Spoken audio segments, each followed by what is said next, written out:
Child, and don't you cry. Your folks might understand you by and by. Just move on up towards your destination. Though you may find from time to time complications. A doo doo doo doo doo doo doo doo doo doo doo doo doo doo. A doo doo doo doo doo doo doo doo doo doo. I mix what I like, what I like, what I like, what I like, what I like.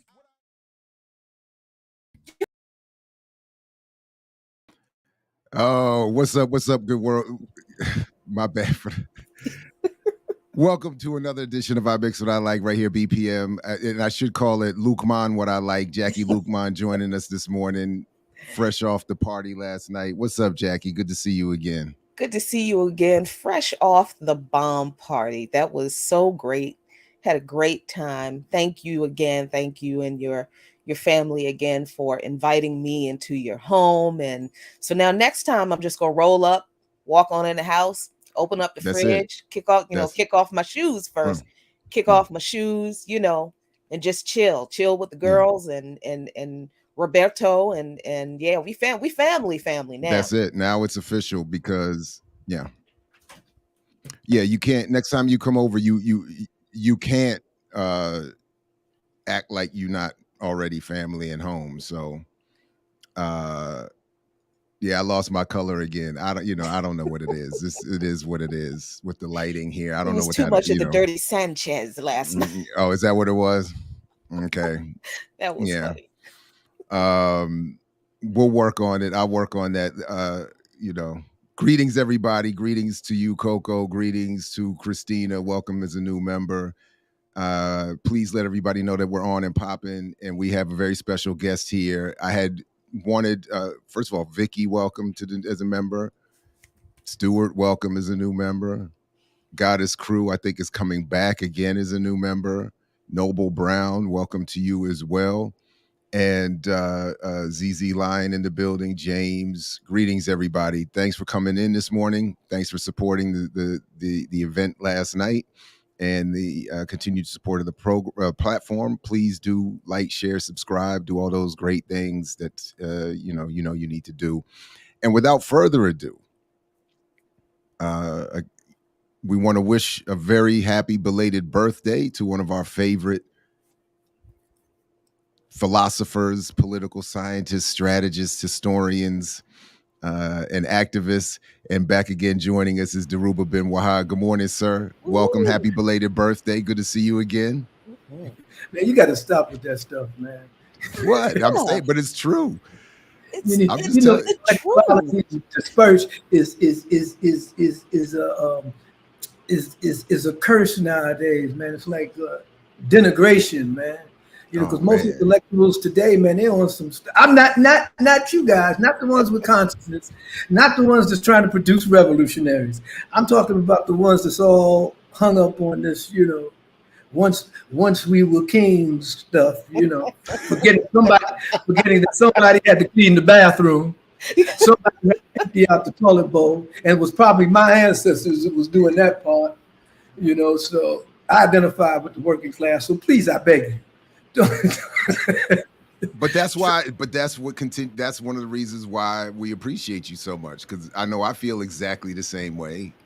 Wherever my ancestors were, I know that they were, cleaning the street, picking up the trash, washing the dishes, whatever, cooking folks meals, and yeah. And they don't ever get praised. They're never on the T-shirts when we were workers. You know what I'm saying? Come on. And that's a product. That's a product of us growing up in under capitalism, in which working class people and workers are not seen as heroes and sheroes. That we're looked upon as actually, I guess you would say, burdens. And it's the working class that produces everything. You see, and so I like to identify with my ancestors. Maybe they were on some feet don't fail me now, running from the pharaoh, or something like that, or they was jacking his camels, you know. Sabotaging the bricks. I know It was that's right. jacking the camels and selling the horses to the bandits and the camels to selling them to the Bedouins or something like that, man. Sabotaging the bricks for the pyramid. That's right. Throwing bricks at the. Yeah, that's what when they said it. Whenever they say they find the pharaoh buried in there, I always like to think because the workers put him in there. It wasn't by choice. They was No, they killed the workers so nobody could find the pharaoh. Right. They didn't tell you this was a top security joint. It ain't like the CIA. They didn't tell you it was a top security joint. You wasn't coming out that tomb alive. They didn't tell you that part. That while you was building it, you thought you was in the Union, and that the Union was going. And they said by decree of the pharaoh, all in this chamber, as the ceiling stone, the keystone drops, it's a wrap. The Egyptian Builders Union. That's it. Is a front for the pharaoh's operation. The Stone Layers Association. The Stone Layers Association of what's that spot there? Up the Nile. Giza. Yeah. Stonemakers, workers of Giza. We want better pay. You understand? We tired of logging these stones through all this hostile territory up the river, getting shot at, getting looted and pirated. We have no protection. You know what they're gonna do with the leaders of that, right? Thank you, ZZ Lion. Happy birthday, Daruba. Anyway, so let's get serious, man. I'm sorry. So, well, I know let's be clear. So the way this happened, Jackie tagged me on Twitter and said, basically, we need to hear from Daruba. There's too much confusion. So I took my orders and reached out, and here we are. So, Jackie, was there something in particular you wanted to start with by asking Daruba? I know, Daruba, you got a couple things you want to get to, but yeah, go ahead. Yeah, I am really curious as to your take on what's going on with the Supreme Court decisions that just came down, because I don't know, Daruba, I kind of feel like we should have seen this coming. Not just because the United States is what it is. It's never been an equal society. The Constitution wasn't written for us. There's nothing in that piece of paper that really guarantees us rights. The Supreme Court has ruled historically to uphold that ideal that the Negroes, we are not Americans. The 14th Amendment has never been used to guarantee or solidify or protect our rights. It's always been used by corporations, by other folks to protect their due process under the Constitution, but it's never been used really to protect our due process and that kind of thing. So, I looked at people's responses to the Supreme Court ruling, and I saw our folks really distressed and doing something that I don't know why we keep doing it. We keep feeling like we need to defend our existence to people who repeatedly tell us that they don't think we nothing. So I don't know. I see people say, defend, well, I didn't get into college on affirmative action. And even if I did, I had the grades, and I'm just like, why? So I really just feel like we need to be very clear that what the Supreme Court did should never have been a surprise. It was just a delayed response to the fight to dismantle that little bit of, I don't know what you want to call it, a mitigation that affirmative action really was. And I think people are really unclear about the Supreme Court, what it is, what affirmative action really was, and how it really wasn't what we really needed. And I feel like we needed to hear that from somebody who was involved in the real struggle for Black power. And maybe you can explain why what we thought we lost, we shouldn't have been happy about it in the first place, shouldn't have, been satisfied with it in the first place, and what this all means for us now. So let me stop editorializing. And what are your thoughts? Well, I feel the same way you do, sister. I think I sent a video to Jared a couple days ago, maybe a week ago, and there was this, I forgot who he was exactly. I believe he was some prominent white intellectual, and he was talking about the fact that the United States, that the American Republic was never created to as a democracy in terms of everyone being equal, having equal opportunities, equal before the law. That this was never the founding ideology, idea of America, and I agree with that. I think, and I think you would agree, and I think you would too, Jared, that the United States was a European settler state. It evolved from a colonial European settler paradigm, and we don't follow that.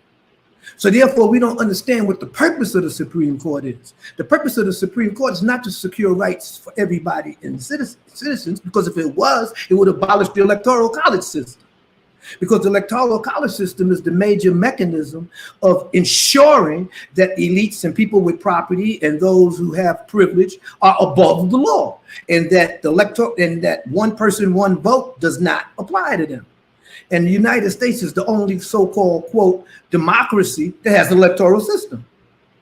You see, and it was installed on purpose. It was installed to protect property. Now, when we go to the 3/5 of a human being, we do know from our research and from our history and from researching real history that the purpose of that clause was to guarantee to the Southern plantation owners who only had one vote, give them an opportunity to level the playing field, so to speak, with the other slave-holding states and entities. And so 3/5 of a human being was really a mechanism of white supremacy's electoral system. We know that they didn't, consider African people human beings. We all know about how white supremacy began, how the whole issue of creating the idea and the notion of, quote, a white race, of a race began. It's an artificial notion. We know that, but we have to understand that the United States, the Republic of America, was a European settler construct, was a white supremacist construct from its inception. So the Supreme Court has no jurisdiction, no ability to operate outside of that power paradigm, outside of those relationships. So when we see, if you look at the Supreme Court decision on race, you see that they exempted the military. That this did not apply to the military. This did not apply to West Point or Annapolis or the military academies. It did not apply. So we do have equal opportunity when it comes to dying for white folks in America. We do have that. That still can be a consideration. That's still necessary. Okay. And so I think that we don't understand that the Supreme Court, we know that, for instance, give another example. For instance, we know that there doesn't have to be just 9 members on the Supreme Court. We know that. But we know that every time the neoliberals and the so-called Democratic Party, the so-called progressive people get in power, they never expand the Supreme Court. They never, and now, even under a right-wing Supreme Court, they're not talking about expansion in any serious fashion. They might mention it offhand, but they're not really seriously pursuing it. And they don't want to pursue expansion because what are the demographics of America in the next 20 years? Majority people of African and Asian and Latin American ancestry. So white folks ain't going to be in the majority no more. So the electoral college system becomes more important now than ever. Okay. Before, in the 60s, when we held the Constitutional Convention in Philadelphia in 1970, I believe, when we held that Constitutional Convention, it was to bring together the radical left, the anti-war movements, the unions, the progressive peoples at that moment, and form a plenary and form a body that could begin to put pressure on state representatives to begin to amend the Constitution itself. Now, we know that was a Herculean task.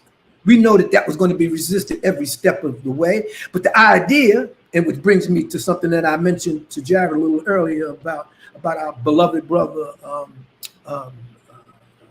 Cornell, the idea was the united front. The idea was to mobilize everybody that was progressive, working class, and unions, and understand that at that particular point in time, now you got to remember, this was before Reagan and this trickle-down economics, this trickle-down capitalism. This was before the ruling elite had a real handle on controlling progressive politics in America. They were still on the back foot. And the pushback during that whole period was mass incarceration, the pushback on voting rights. The pushback was militarization of police, the pushback on community control of public safety and institutions. The pushback was the war on crime. The pushback was the war on poverty. The pushback was the war on drugs. All of these mechanisms created the type of Negro leadership that we have today, because many of these folks that started the Congressional Black Caucus came out of the anti-poverty movement, came out of, they was pimping poverty before they started pimping politics. You see, and we know why, how that came about. It came about because the middle class in America had become so empowered. You got to remember, we ain't talking about black folks now. We're talking about white folks. We got a little bit of the trickle down from that. But after the war, after World War II, and especially after the Korean War, the middle class in America was expanding almost exponentially. And of course, the ruling elite, the military industrial complex, the ruling classes, those who control the means of production, these individuals were terrified by this ever expanding middle class and their organization of unions. So when Reagan came along, what was his first mandate? To deunionize workers, and he started with the union of traffic controllers. He broke that union, and we've had a downhill spiral of unions ever since. Okay, so the working classes has been changed, and now what do they tell us? The politicians, the neoliberals and the neoconservatives, they all have the same mantra. They are in office to address the needs of the middle class, to bring up the middle class who are suffering in America. Well, if they're suffering because that was by design. And it occurred over a long period of time. And I just want to say this. I know I haven't answered all of your things, sister. Oh, that's okay. Jackie. But I don't want to go off on a diatribe on this because I want to open it around other things that will come back to this, I guess. But the thing is that look at New York. What are we talking about now? The increasing of rent every year. And how did we get to control rents? Through the rent strikes in New York, led by Jesse Gray and the tenants of New York. That's how we got the type of a pushback against the landlords in New York. We all know that New York is a real estate capital of capitalism, that the landlords run shit in New York. And it's also Wall Street is in New York. Okay, that's no coincidence. The largest police force in America, the equivalent of almost 3 military divisions of soldiers, is in New York. Okay, so we see that all of these forces that were pushbacks against the successes and the gains of the 60s were never addressed by those who were left in the wake of the assassinations of Malcolm, the assassinations of Martin Luther King, the assassinations even of white folks like the Kennedys. We never understood that that was the moment that we needed a third political party. And that the purpose of the United Front, when we organized it in 1969, I believe, when we organized, I was in prison. When we first called the United Front for National United Front, it was literally called the United Front Against Fascism. Wow. Fascism. Because we understood that after the raid on the Black Panther Party office, that ushered in the first SWAT team, the first publicly known SWAT team, that the militarization of the police was on the way. We knew that when the Black Panther Party stood up in 1966 and talked about self-defense and our right to bear arms, that we knew that the national NRA was not going to support that. We saw that how Reagan and the California legislature passed anti-gun legislation, and everybody was good with it because Black folks was accessing weapons. But now we fast forward 10 years to the war on drugs and the war on poverty, and what do we have? We have Black leaders and ministers talking about the violence in the Black community is such that we have to have amnesty programs for those who have weapons, and they could turn in their weapons with no questions asked. The disarming of the Black community, the fact that stop and frisk was not just about low-class environmental crime. It was about creating, or especially for Black males, a criminal record so they could not legally own weapons. That was part of the plan. Look at the states that have the most stringent gun laws. Look at them. All of these states that have the most stringent gun laws also have the highest rate of incarceration for people of color and Black people, whether it's Illinois, whether it's New York, whether it's California. Okay, so we need to understand that there was a historical moment when we should have had a Black political party. When King was assassinated, what was King talking about? A poor people's campaign. He was riding on a mule train.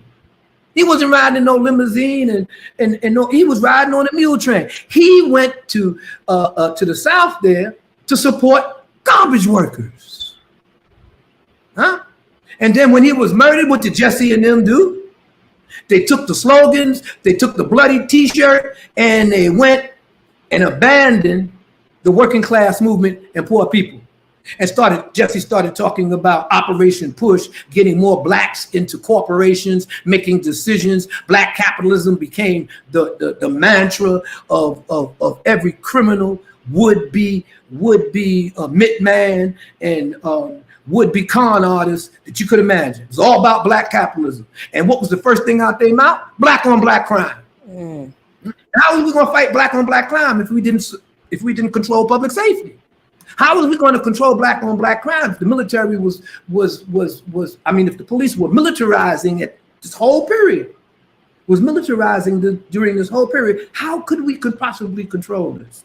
And this brings me to my pet topic. And I think, Jackie, I really wanted you to weigh in on that. I really wanted to put this out there because I think that when we look at the police and we come up with stupid slogans like defund the police, that was the dumbest slogan we could have came up with.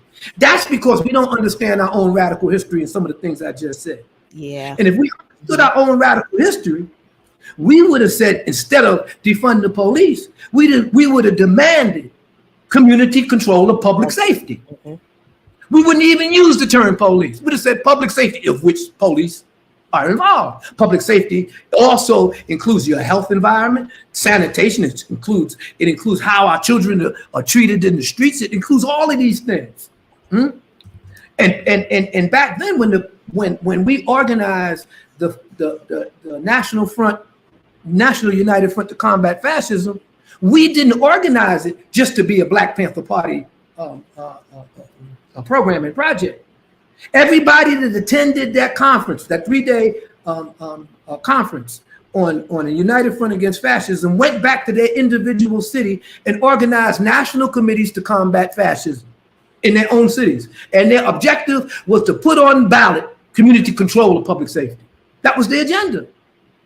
Now, how do we miss that? Because we missed our radical tradition. And it's like when I always go to speak and I tell youth today, every battle that you're fighting right now today, we've already fought and won.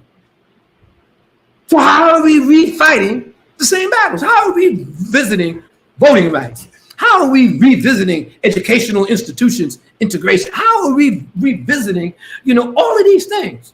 When we know that every rebellion in the 60s started with the police murder of a black person, or the rumor that they murdered the black person.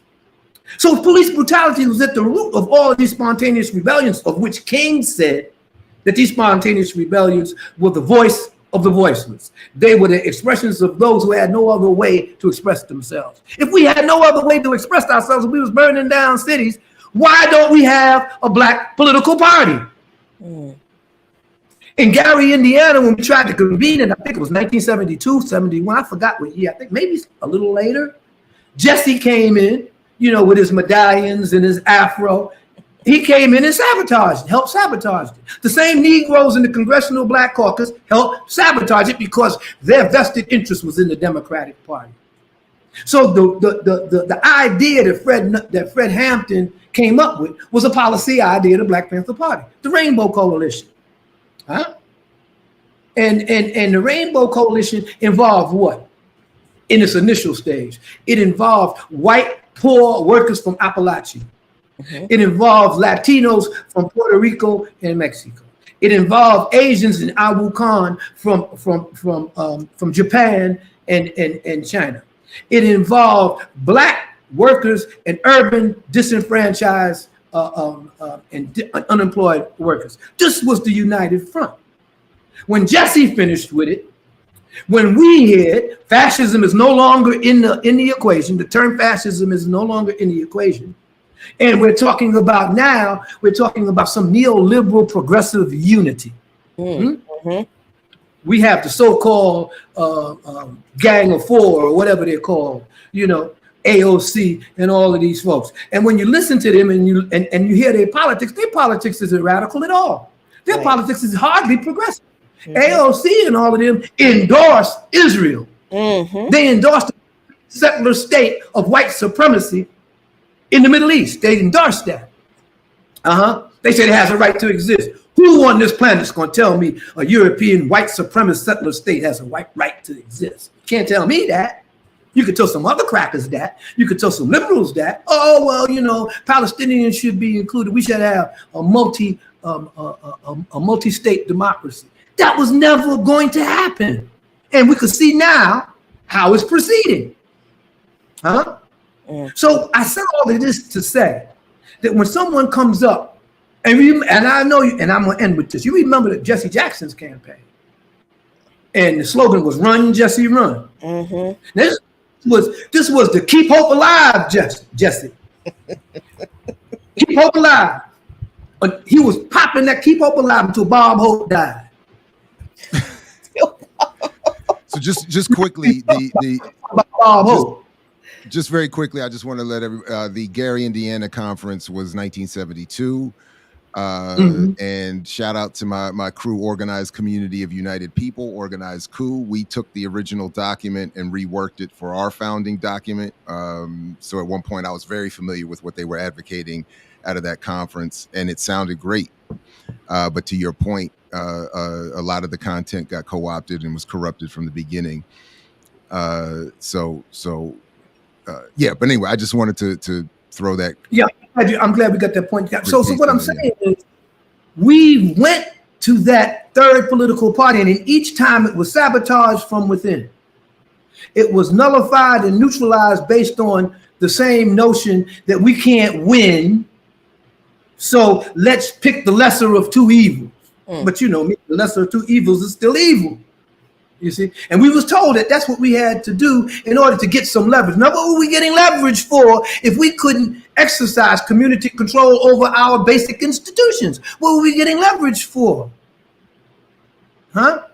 And so what I'm trying to say, and I don't know if I'm making sense. What I'm trying to say here is that every battle that we're confronted with now has become extremely neoconservative and neoliberal, and we've already won those struggles. We've already won those battles. So when we talk about something like the Supreme Court, remember what the Supreme Court ruled, right? It's made its rulings in Plessy versus Ferguson. It made its rulings in the 1954 Desegregation of Education Act, in the Civil Rights Bill, the two bills that came. All of these was endorsed and put forward by a progressive Supreme Court. And don't think it was too progressive, because you had Thurgood Marshall on there, who was just a shade better than this Negro we got on there now. Just look at what's his name, Uncle Thomas. He was just a shade better. It was Thurgood Marshall that refused to grant Eldridge Cleaver an appeal to the court on his illegal conviction, that Eldridge had to flee to Cuba, and the rest is history. So we got to understand that even our participation on the Supreme Court, if we're just looking at skin color, even our participation on the Supreme Court is problematical, because it's an institution of a white supremacist European settler state. You see? And another thing, if you look at Israel and all the people in the streets in Israel, talking about the judiciary is going to be hamstrung. The Israeli judiciary is going to be taken over by the political hacks in the system, and we don't want that. We don't see those same Israelis in the streets for Palestinians. And when we listen to the accent of some of the spokesmen, they sound like they come from Milwaukee or down south somewhere. Oh, Cop City, training with Israeli and reactionary police forces. Well, this shit, that ain't nothing new. That goes back to the overthrow of Allende. That goes back to the attempted assassination of Fidel Castro.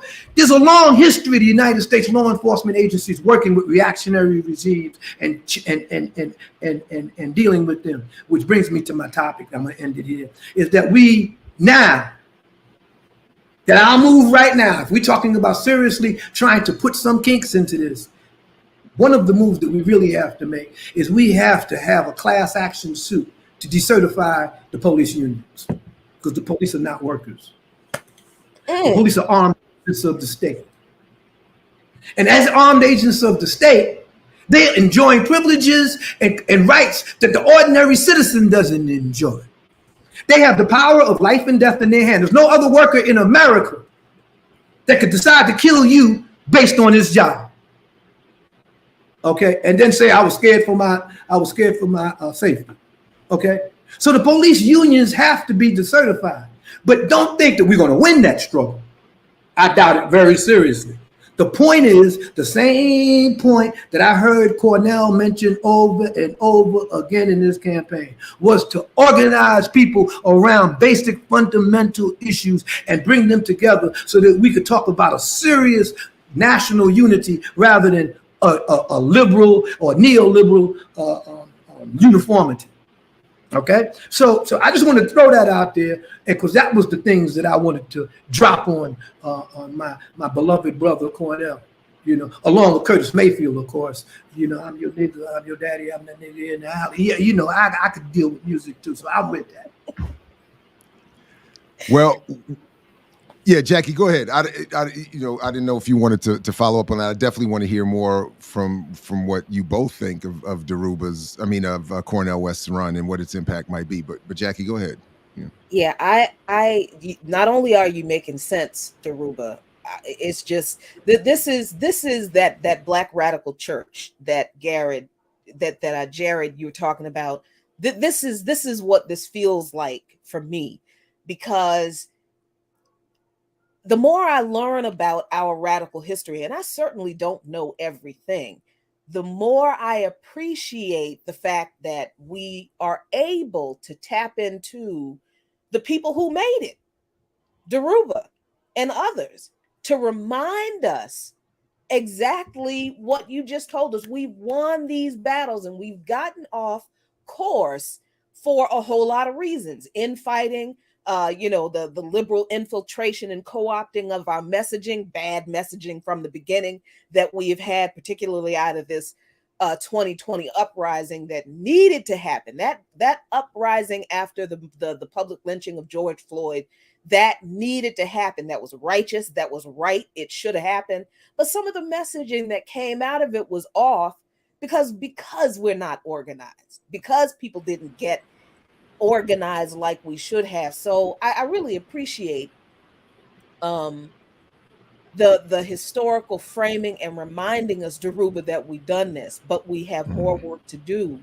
And I want to make sure I get to Leah's question, because she did ask it on my show Friday, and I just didn't see it and didn't get a chance to answer her question. And she wants to know, is the U.S. the only country with a Supreme Court that has appointees that are appointed for life? And I admit, I don't know the answer to that question.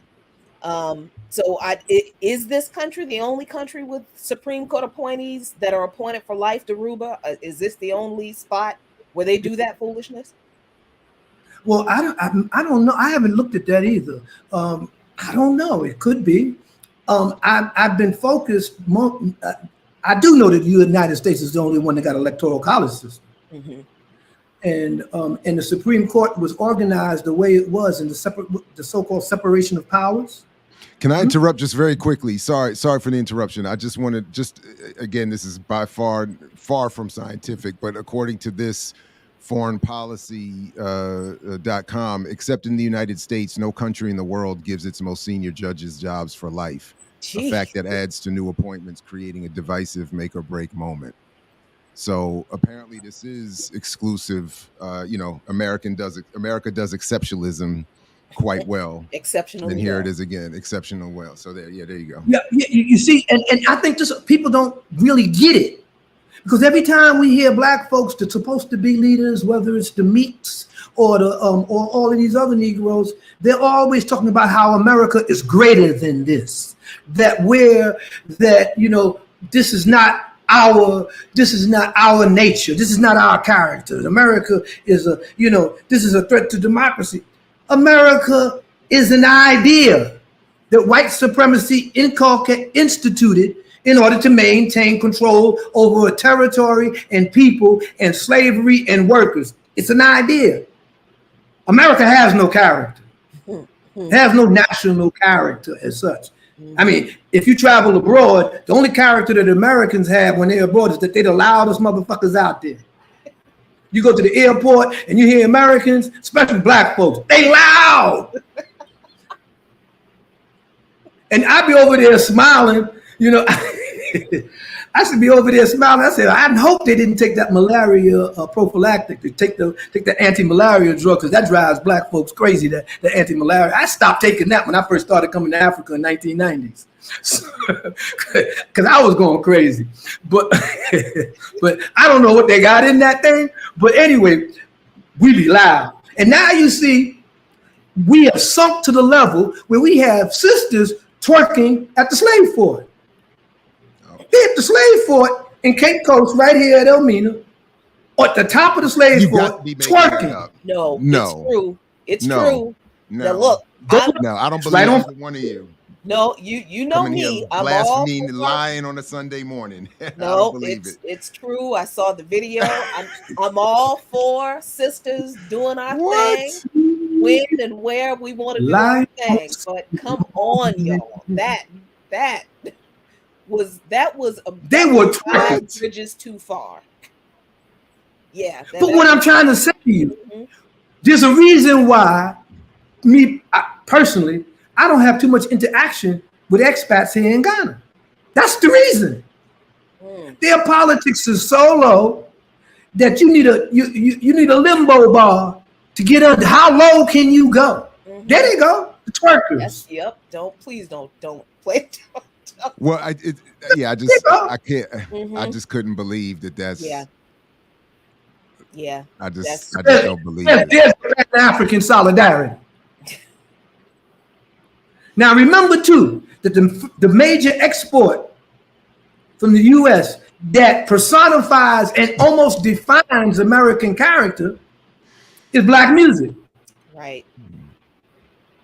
I have to tell every African here that when they hear music from America, from black folks in the US, they say, no, that's American. Say, no, that's African, bro. That's black. That's you. You see? They don't know that. Okay? They don't realize that. And the reason why they don't realize that, because some of the same Negroes that sold our ass into oblivion and into slavery, they like the presidents of some of these republics here.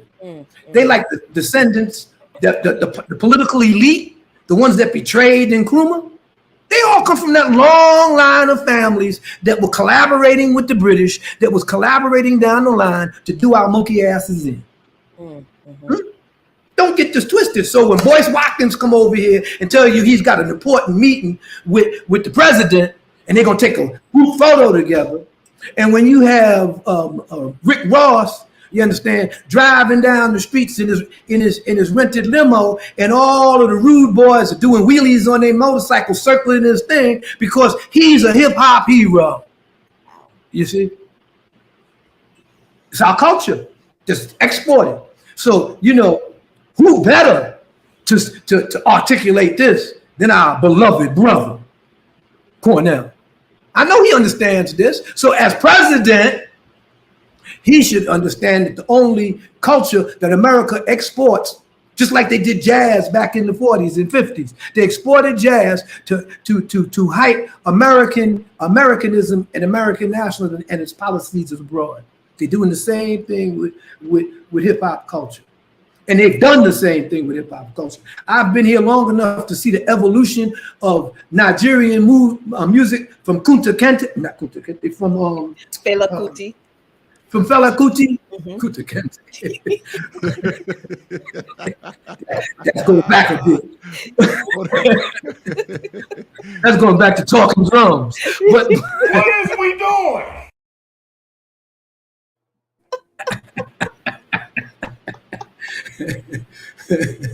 But from Fela Kuti, from Fela, who gave you the original Afro beat. Right? He was thrown in jail so many times. His house was raided. His mother was murdered. All of these things by the Nigerian government. And then we get to today with Davido, and Banana Fall on You. You see, we get today when we look at videos today coming out of the Afrobeat videos coming out of Africa. They all are imitating American videos. Slick, expensive cars. You see, beautiful black women. The only thing advantage I think out of all of that is the fashion designers. They got some dope fashion designers in these videos, and these are young Africans designing clothes and outfits, and some of the choreography in these videos. They dope, creatively speaking. But the message, what's the message? Right. Huh? So what I'm trying to say is that Black people have been used to enhance and embellish American exceptionalism. So American white supremacy, you see? And we're not even aware of that. I mean, you was just talking the other day, Jared, about one of these artists that said something dumb about how they got their money and how they were, you were talking, I think he was talking about Killer Mike, that guy. It's our favorite rapper. I ain't gonna never let you that guy down, especially Kalonji, That's his boy. That's I'm trying to tell you now. Do you remember when we wrote that letter to black rappers? Remember? Meeting. Yeah, you had that meeting with him. Killer Mike said, "I got to run right now because I got to do that. I got to do that tap dance. I got to go do my vaudeville routine for some money. I'll catch y'all later." He bounced. You see, and nothing came out of that letter. You see what I'm saying? And we weren't attacking anybody in that letter, if you recall. We didn't attack. We just talked about how they had this enormous amount of influence. They had this enormous amount of entree where they can get across a real message. Nothing. So we can understand how Black artists and Black actors are pushed to the forefront, because the majority of them have crippled politics. The majority of them believe that their success and their creativity is being rewarded because they are the exception and they put in the hard work, and it's all about that. And you know, Jared, better. I'm still waiting for my e-copy of the book. You know better than I. You know, the e-cow, send it to you right now. My bad. Hold on, my fault. Man, you ain't sent me that book yet, man. You got me arguing on that. I thought can't quote nobody. I'm sending it I gotta, now as we speak. I gotta quote Joy Reid. Nope. I got to quote the Midas touch. You understand what I'm saying? In order to get my point, I need to quote Professor Ball, you know, about the futility of finance capital and how we have to understand what that means. I mean, we got Black folks. I mean, we got young people in the streets behind the orange man talking about socialism is the devil's work. That socialism is some type of criminal authoritarian rule. The majority of people in the United States don't have a clue as to what socialism really means. Mm-hmm. They don't. Mm-hmm. Mm-hmm. And so I just wanted to say that a lot of what's happening now, you know, and that we have to really deal with, at least nationally right now. I think the tactical move is to bring a class action, get friends of the court, amicus, different organizations, and to sue for decentralization of the 5 major police unions in the United States. So let me ask you this, because one of the things that we definitely wanted to ask you is how should we, as a sort of a BPM or an activist audience or community, address ourselves to Cornel West's campaign? Would this be something? So when he comes back here in another week or so, should we invite? First of all, do you want to be involved in? We should invite you to the conversation. But should that be something we invite Cornel West to consider, put on his own platform? Absolutely. That's why I brought it up to you. Okay, all right, well, cool. Because Kamal said, I want to see Cop City on your website. And now we want to say, and we also want you to add a class action lawsuit against the 5 police unions because they're not. But you know, I don't have a problem with that. But that's like putting the cart before the horse. Okay. Because the Atlanta City Council already voted for Cop City. Mm-hmm. So now we're going to go and we want to put something on the ballot, or we want some type of legislation, you understand, to get community control of public safety. Don't you think that should have came first, like 5 years ago? Of course, but just to be clear, just there's 2 different things. I just want to clarify. Kamal was saying he wants to see Cop City on West's website platform, not expecting that just to get it more acknowledgement. I don't think he's expecting the legislation to come out of West's office that would address what you've already said correctly. No. But that wouldn't come out. But the other thing would be, similarly, it would seem to make sense if West is going to spend the next year and a half on this campaign, that part of his expressed overt platform would be this issue of a class action suit against the police unions. Yeah. Oh, okay. I think the reason why I say cart before the horse is not because the Kamal's idea and need to have Cop City on his West's platform is necessary. I believe it is too. But I do know, and West knows, our brother West knows, that and he said this in so many words, that his run for office is a mobilizing campaign. Mm-hmm. To get certain ideas out there correctly. And he said he's not backing down. He's not going to be a sheepdog for the Democratic Party like Bernie. Okay. And he's going to run to the end. Kamal got him to confirm that too. No endorsing the Dem candidate. None of that. But he's going to run off the cliff just like a lemon. So that's what he said. Okay. Mm-hmm. To the bitter end. You see? And I ain't got no problem with that. So I don't see why he would not put that on it, because it wouldn't make no difference. And it is a valid organizing tool, as Kamal pointed out. But at the same time, I'm interested to know whether we're going to try to correct this insane notion of defunding the police and the police state. That's like saying, that's the most absurd. You know, the person that came up with that slogan was an agent. You know it. It was the person that came up with that slogan. I came out of the Black Lives Matter so-called movement, and you know what I thought about that. What I tell Me and you argued. That was the hashtag movement. What did I? Because Black lives ain't never mattered in America. Black lives ain't never mattered in America. So who are we saying? Why would we have a movement declaring Black Lives Matter in a white supremacist construct? What we should have a movement saying is black liberation matters. See, when I said about Black Lives Matter coming out of the 2020 uprising, folks in the chat on my show took exception. But look, I told y'all, I may not know everything, but I do know what I know because I learned it from people like Daruba. I told y'all that whole defund the police, hashtag Black Lives Matter stuff, that there was no serious organizing behind it. And that's where we got behind it. Every politician that ran, even the most progressive ones, said they wasn't with defunding the police.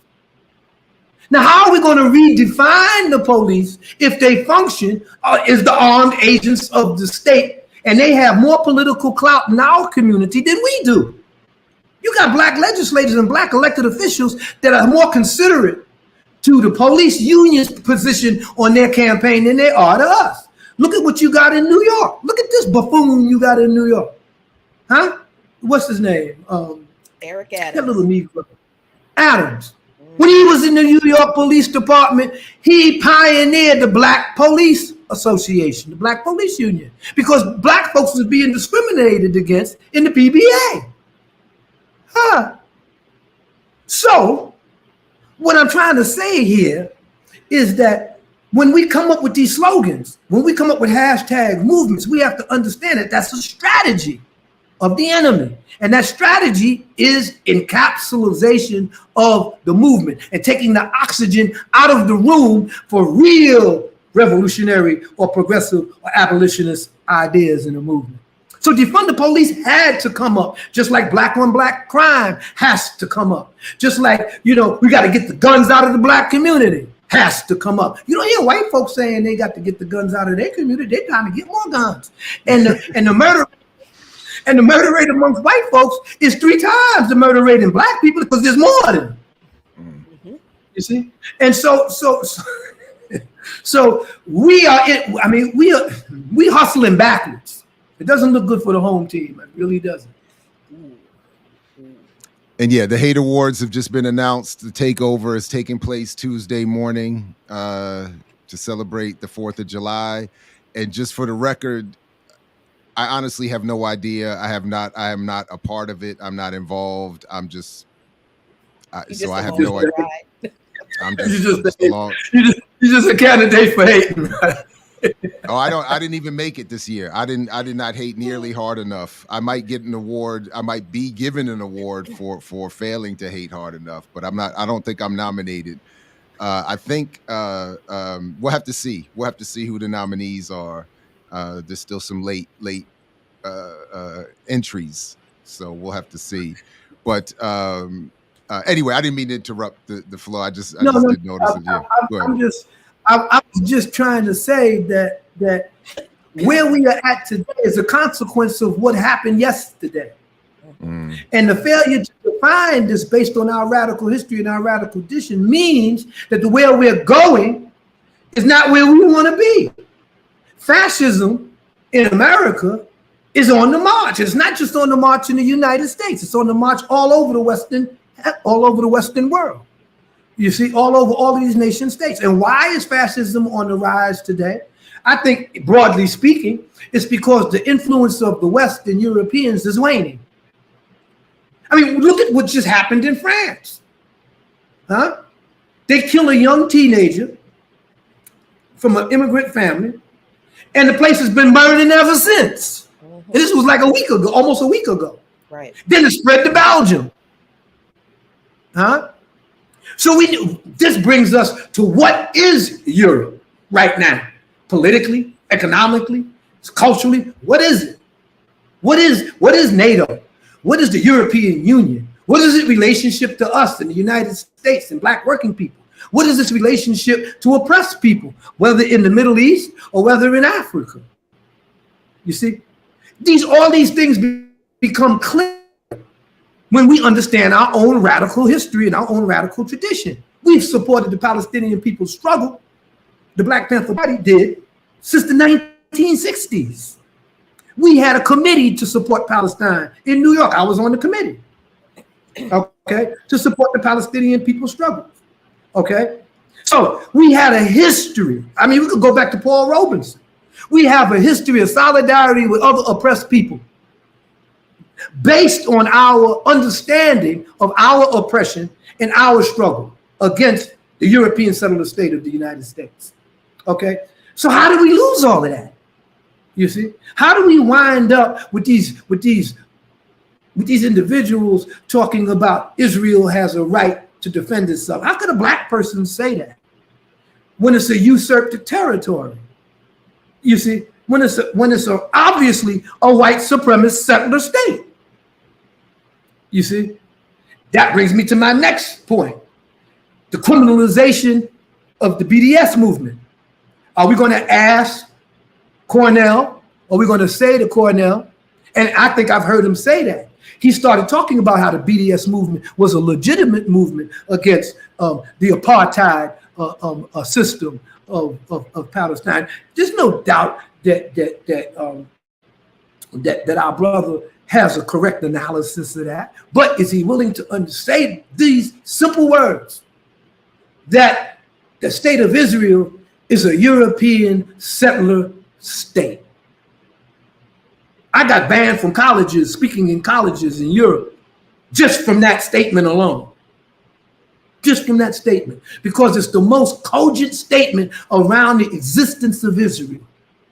It's a European settler state that was created at the end of World War II to place the Western military industrial complex and the Western influence in a vital region in this world. The vital region where over 50% of the Western energy resources come from. So Israel plays a purpose, has a function, the same function that they had hoped that the Crusades would have had hundreds and hundreds of years ago when it conquered Jerusalem and when it conquered Tyre and a number of cities in the Levant, or what we call today Palestine.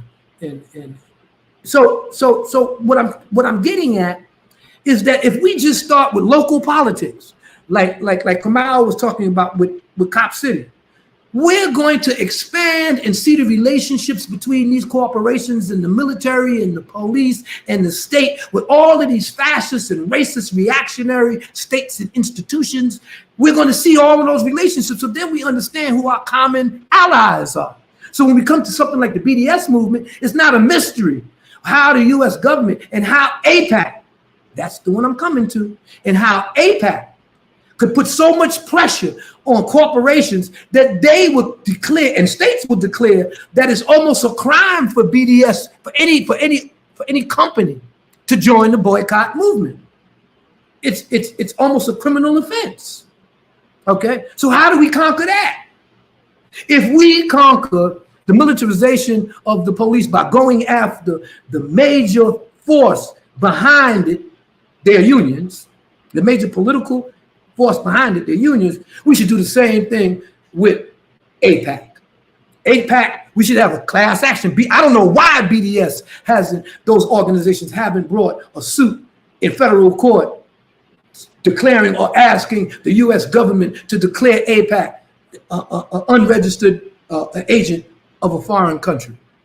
AIPAC is an unregistered agent of Israel. I mean, they literally write some of the language in the U.S. State Department positions on Israel. So we need to go after these two things, really. And Yeah. Decertification of the police, and a class action suit against the Zionists and the European settler state of Israel and their representatives here in the U.S. Why? What do they always throw up to us? That anti-Israeli sentiment, anti-Zionism is anti-Semitism, and then they talk about how Jews have always worked with King and liberal and the civil rights movement. They were our major supporters. And the minute that we threw our arms up in the air and said Black Power, they all bounced. They all bounced. I was in the Black Panther Party in many coalition meetings that we had. The minute that we mentioned Israel, every leftist in the room left. They had a problem with that. Why? Why would we have a problem with a fascist entity in thousands and thousands of miles away that's murdering people, that's taking their land, that has initiated pogroms, settler pogroms into the Palestinians, they taking their lands, demolishing their houses? Why would we be sympathetic to that? Then we have to go back to the founding of Israel, and we have to go back to the British Empire and its role in the colonization of Africa in the Balfour Declaration. And look, this is not stopped. Look at Uganda. Who is talking about sending refugees to Uganda, migrant refugees? Who? It's a European country. It ain't Israel. Who? Talking about migrants coming to their country. You understand? I believe it's Italy. Is it Italy? I think it's Italy. I'm not sure. You're probably right. I think it's Italy with their new fascist regime, with their new crypto Nazis. Oh, that's right. You know, yeah, you're right. It is Italy. Yeah, with the new and the court Mussolini. Oh no! It's the UK. Oh, is it? I think so, because the UK courts said I think it's the UK.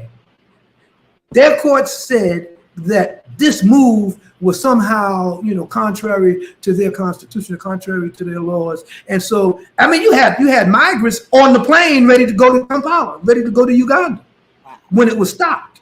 You see? So why would you pick Uganda? Money, Museveni.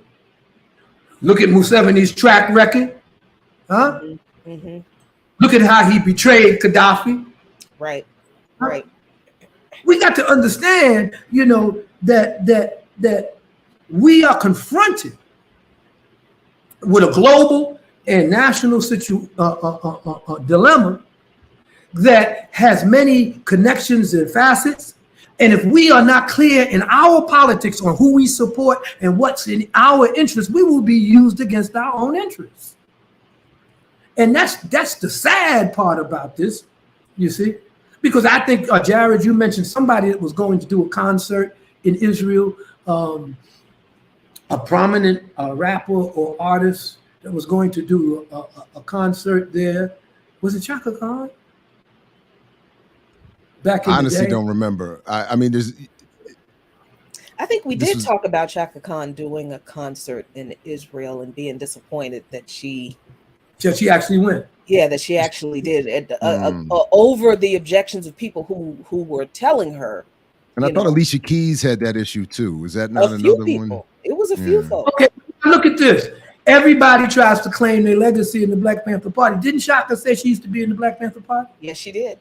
Yeah. So the Black Panther Party's mass line didn't matter to her because she was never in the Black Panther Party. She was a community worker selling newspapers. Oh. That's my girl. I love me some Chaka Khan, but let's keep it real. But the truth is the truth. And she also performed at the Republican convention a couple of years ago. So I mean, yes, she did. It's just real quick. Someone, Mark in the chat raised this, and I did want to come back to this point very quickly, and then obviously we can go wherever you all want to go back to. But I think it's always important that we hear from the best athletes in the world at times of crises. And literally, all this, all the talk about LeBron and whomever else, the best athlete, the best ball player in the world right now is Kylian Mbappe. This is a hands down. This is not an argument. This is an objective fact. And I don't care what anybody in the chat has to say.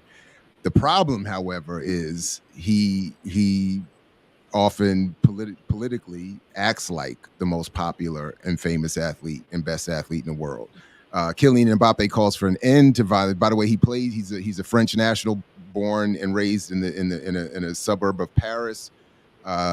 His parents are from, I forgot, 2 separate African countries. It slips my mind. I'll check the chat in a second. Obviously of African heritage. But he says here, Kylian Mbappe calls for an end to violence in France among riots following death of teenage boys shot by police. France captain Kylian Mbappe has called for an end to violent protests that erupted in the country after the fatal shooting of a teenager. The 17-year-old boy, publicly known as Nahel M, was shot at a traffic stop in the Parisian suburb of Nanterre on Tuesday. The killing triggered consecutive nights of demonstrations across the capital. And Mbappe says, like all French people, we were marked and shocked by the brutal death of young Nahel. He wrote, "Firstly, our thoughts go out to him and his family, to whom we extend our sincere condolences. Obviously, we cannot remain insensitive to the circumstances in which the unacceptable death has taken place. Since the tragic event, we have been witnessing the expression of the popular anger, whose essence we understand, but whose form we cannot endorse. With many of us, coming from working class neighborhoods, these feelings of pain and sadness are we also share them. But to this suffering is added that of assisting powerless to a real process of self-destruction. Violence solves nothing, even less when it inevitably and tirelessly turns against those who express it, their families, loved ones, and neighbors. The time for violence must end, and make way to that of mourning, dialogue, and reconstruction." So mourning, dialogue, and reconstruction. Lord. Well, we're the only people, and this seems to be universal, that has black athletes that are our political spokespersons. Nobody goes to these crackers and asks the number one home run hitter, what does he think about racism and white supremacy, and what should we do about it? No.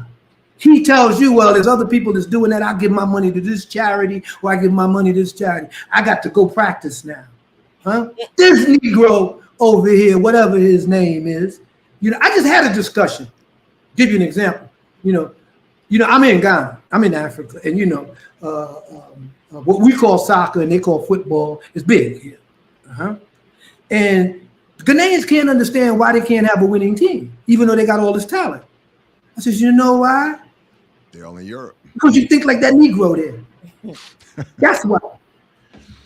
The reason why you can't get a winning team is because you don't have your teams. When y'all come together, you have all these millionaires coming from Europe to play with their team in the World Cup and to come back to their country and play. And they come back here and they're superstars. They're on television. They're riding around, and they everybody's relates to them because it's a small country. And they went and they became successful at the sport. Every kid that's kicking a soccer ball on the beach down here at Labadi wants to be like that guy.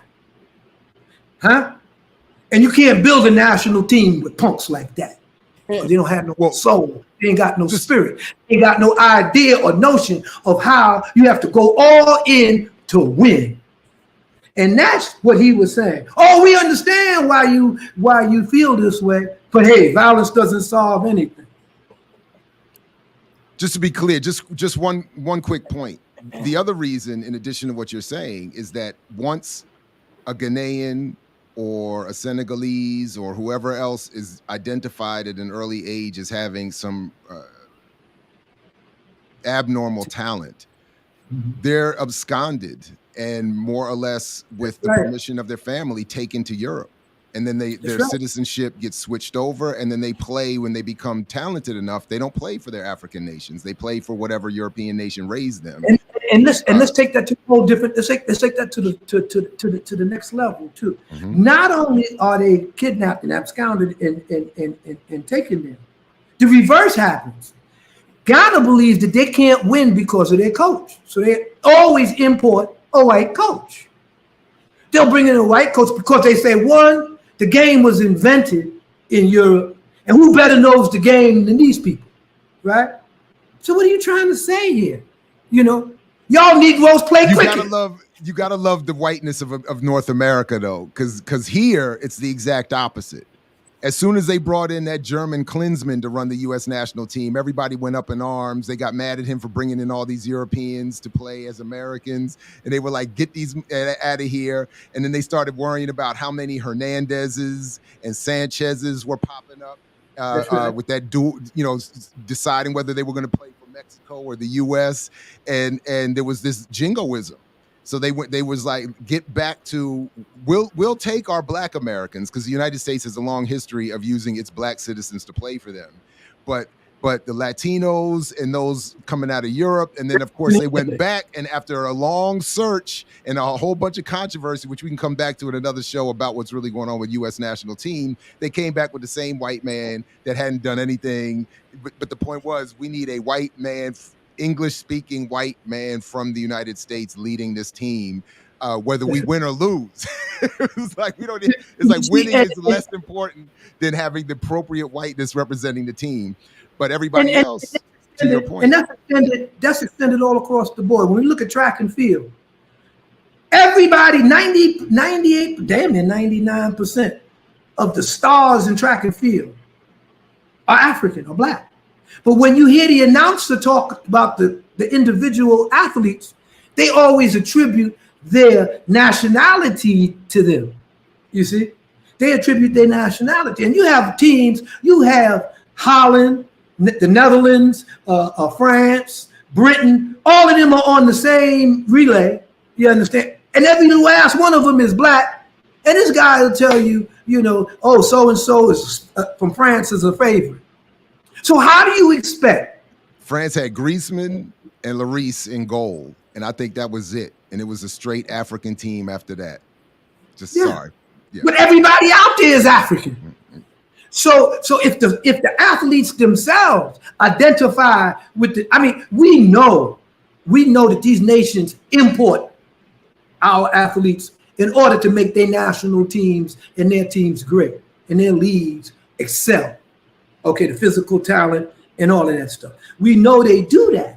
So this is why they have to, or at least on paper and in form, decry racism. So when these crackers in France throw bottles at the Black players because they lost, they'll come out and say, well, we're not going to tolerate racism in FIFA. This is not us. This is not, hey, that is you. Mm-hmm. That's how you guys are. And rather than the athlete saying, I'm going to beat your ass, I'm going to go back to my country and I'm going to put everything I can into this team and whip your ass. You throwing bricks at me? I got you. I'm going to beat your ass. I'm going to haul this FIFA Cup up in Dubai some goddamn way, and it won't be for France. Huh? None of them will say that because they ain't got no consciousness. Kwame Nkrumah don't never existed for them. Their whole thing is to get paid. Some of them is to get paid, get them some type of, fly girl in Europe, have a nice house, and come back here and be famous and then retire. And maybe become a parliamentarian, like your homeboy in Liberia. You see? Yeah. Now, this is why they lose. National team. Yeah, anyway. Yeah, what's the name? They used to play in... but I'm saying this is why they look. Weah, right? Weah, isn't that the last name? Yeah. Yeah. His son plays for the U.S. national team. That's that's sort of your point and our point. Yeah, son's on the U.S. national team. Mm-hmm. Yeah. So I'm saying, I know we've gone far afield in terms of sports and all of that stuff, but I just wanted. I think it's very important to understand that the jingoism that's arising in Europe is directly connected to the racist and economical foundations of European white supremacy and national and foreign policies. Okay, and when France, these riots in France, they used to happen back in the day in Britain, in France, then Germany, You see? So what's the distinction between all these EU countries? There is no real distinction other than the language they speak. They all share the same white supremacist and racist jingoistic notion towards Africa and people of color, and indeed this entire planet. You see? So it's not that we should denigrate somebody like the soccer star there. We need to really understand his role. Who wrote that speech for him? You know that Negro ain't like that. He didn't write that. He didn't write that. He didn't write a word of that thing. He didn't write that. Mm-hmm. You see? He didn't write that. He might not even be able to write. I don't know. But I'm just saying, we know he didn't write that. And then should we juxtapose him to Colin Kaepernick? He started out just on a knee, and now he has radical politics. And He's straight up, I'm hanging out with Marxists. That's right. And reading Marxism. Yeah, I'm woke. He's also not on the field. He's also not on the field and doesn't have a job. Yeah. Right. Well, because listen, you know me, man. My boy is headed that way. One of my boys is headed that way, inshallah. Listen, you don't know how I have to constantly prep him for what's going to come about this. But fortunately, he's of the generation where he could, he got a little Mick game with him. You see what I'm saying? So, he ain't trying to hear all of that. You see, but what I'm saying, you're right. He's not in the league. But at the same time, the league hired Snoop Dogg and them to do the halftime show. Hey, we can't win for losing. There's the homeboy Snoop icon. You see what I'm saying? Calling the shots with his other homeboy for the halftime show. One of the most watched entertainment moments on TV. And what was one of the things they said? Well, this ain't about Kaepernick. This is moving on from that. We're going to move on. This ain't got nothing to do with this. You see? So the NFL, they know what they're doing, just like the National Hockey League, just like Major League Baseball, just like all corporate sports. You see? Why we, when I say we, I mean black people, that's why we the only folks that have black athletes as our spokespersons. That the media runs to our black athletes, and then they say stuff like this guy said in France. We know it's all painful. Let's have some dialogue. Let's keep the lips smacking. Let's have some dialogue. He don't talk about no reconciliation. He ain't talking about nothing. You see? So we have to be content with that. We have to understand that our athletes, with politics or no politics, are going to be put out there on Front Street to represent us. And they don't have enough common sense. They don't have enough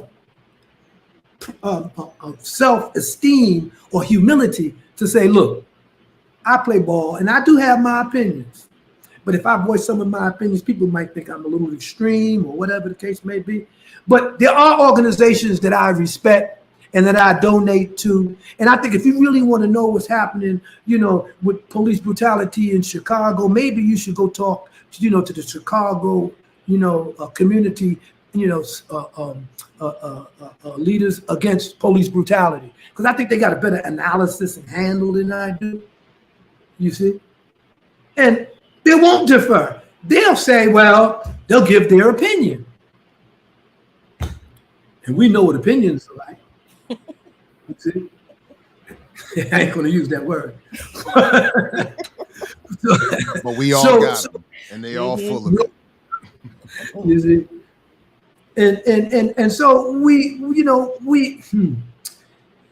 But getting back to our initial thing, I think that we have to be very mindful that it is true that right now, as our brother Cornell indicated, there is a need for a united front against.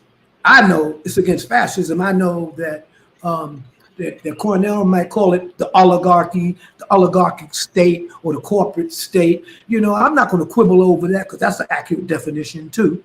You see, I'm not going to quibble over that. But I do think that if we go back and look at our radical history, we'll see that the major contribution of the Black Panther Party, whatever you want to say, I'm talking about the original Black Panther Party.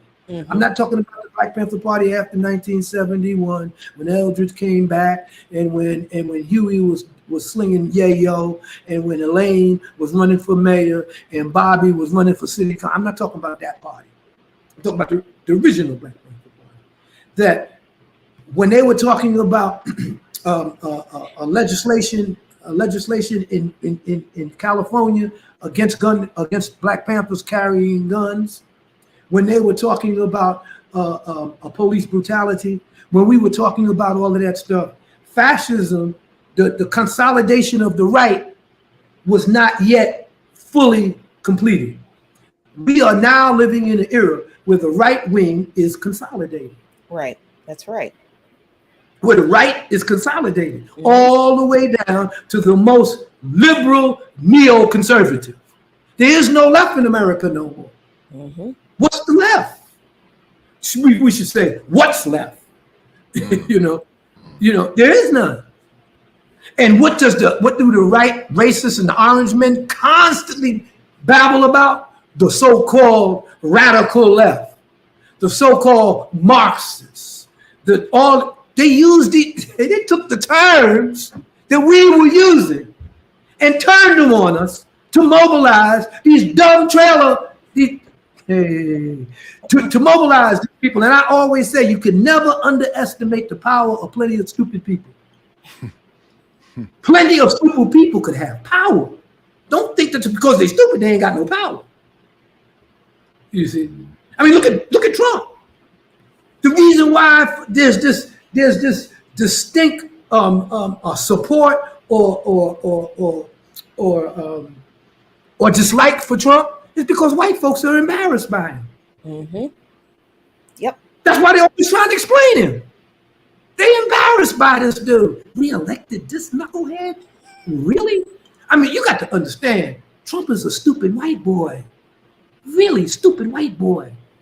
And every one of these Negroes from Oprah to Sharpton used to be at his parties kicking the Willy Bobo with him right here in New York. Say it. They all with him. You see?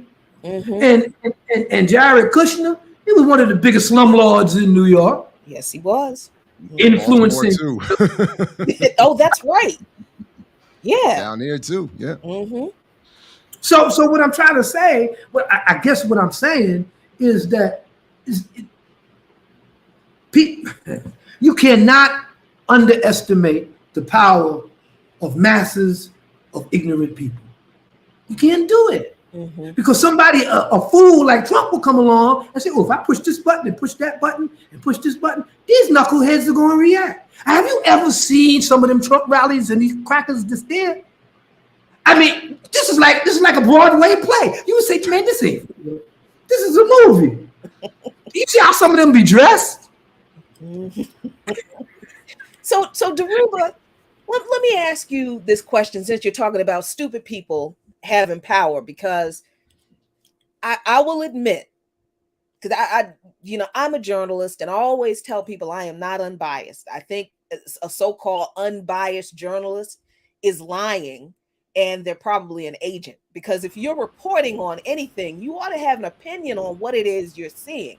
Either something is very wrong and people's rights and bodies are being violated, or there's something else going on. But if you can't convey that, then I think as a journalist, there's something very wrong with you if you look at the violations of people and their bodies and their rights dispassionately, and you can just sit there. And so I always tell people I'm not an unbiased journalist. I'm gonna tell you what I feel and think about what I see. So when I think about what you just said, that never underestimate the fact that stupid people can have power. What do you say to people who are looking at actual leftists, we Black radicals, organizing for power in a system that is designed not to allow the people, us, to have power? Like, okay, so I see people asking this question, and it was asked in the chat. How are we organizing for power in a system where somebody else controls the power? And I feel like that is a complete dismissal of all of the history of organizing that you just talked about. Like, why are we still asking these questions when you're flat out laying out this is why we organize and this is how we organize to get power? Because if stupid people can organize to get power, how the hell are you going to sit there and ask me how and why we should be organizing to get power? So I feel like these questions are disingenuous, but they are asked. So I feel like they need to be answered. So what do you say to people who ask these questions? Like, how can we organize for power in a system where we don't have the power? What do you say to that? Well, well, one of the things I think and I'm not saying this to, I think it's a common human trait. I think people are afraid. People are afraid to step forward and organize themselves and tell those other individuals who are oppressing them or who they believe is exercising a power over them that, you can't do that to me. I'm not going to let you do that to me, and we're going to organize, and we're not going to let you do that to us. You see, and if you want to take it to another level, yeah, we'll go there too. You see, first of all, fear is one of the main reasons. Confusion is another one, because people do, by and large, feel that, in their day-to-day existence, that there is a hope or a chance that things can get better. And maybe I don't have to do much myself personally for things to get better, but, I think things by and large will get better. Sometimes we put our hope in our children. Sometimes we put our hope in our belief in the next generation. We kick it down the line because we do not really understand or fully appreciate that in order for these crackers to stop killing us, and I got to be very blunt, there has to be funerals on both sides. Mm-hmm.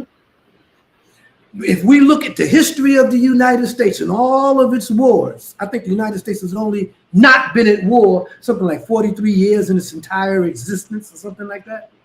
When we look at all... And I don't think there's ever been more than a 10-year period without war since 1776. Yeah, sorry. Yeah, go ahead.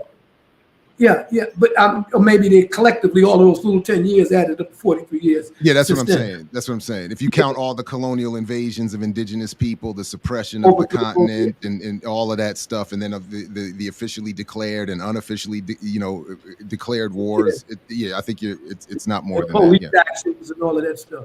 Yeah. So what we don't understand is something that IRA activists told me in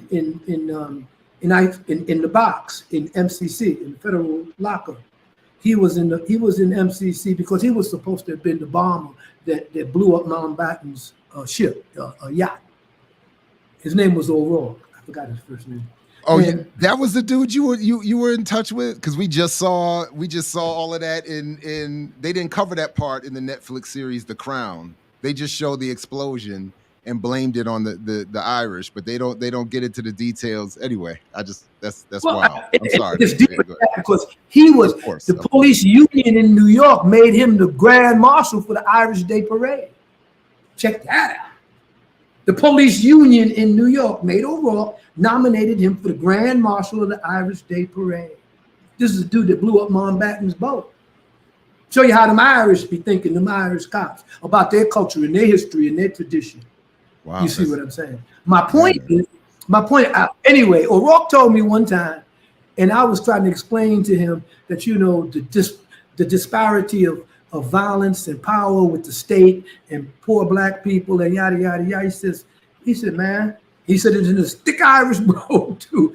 He said, the Brits and these Europeans have never went nowhere that you didn't have to kick their ass out of. You had to run them out. If you didn't do that, they'll stay forever. You see? And You don't have to tell that to the native people. And you don't have, if them pilgrims that landed on Plymouth Rock, if they didn't survive that first winter, we might not even be here having this conversation. True.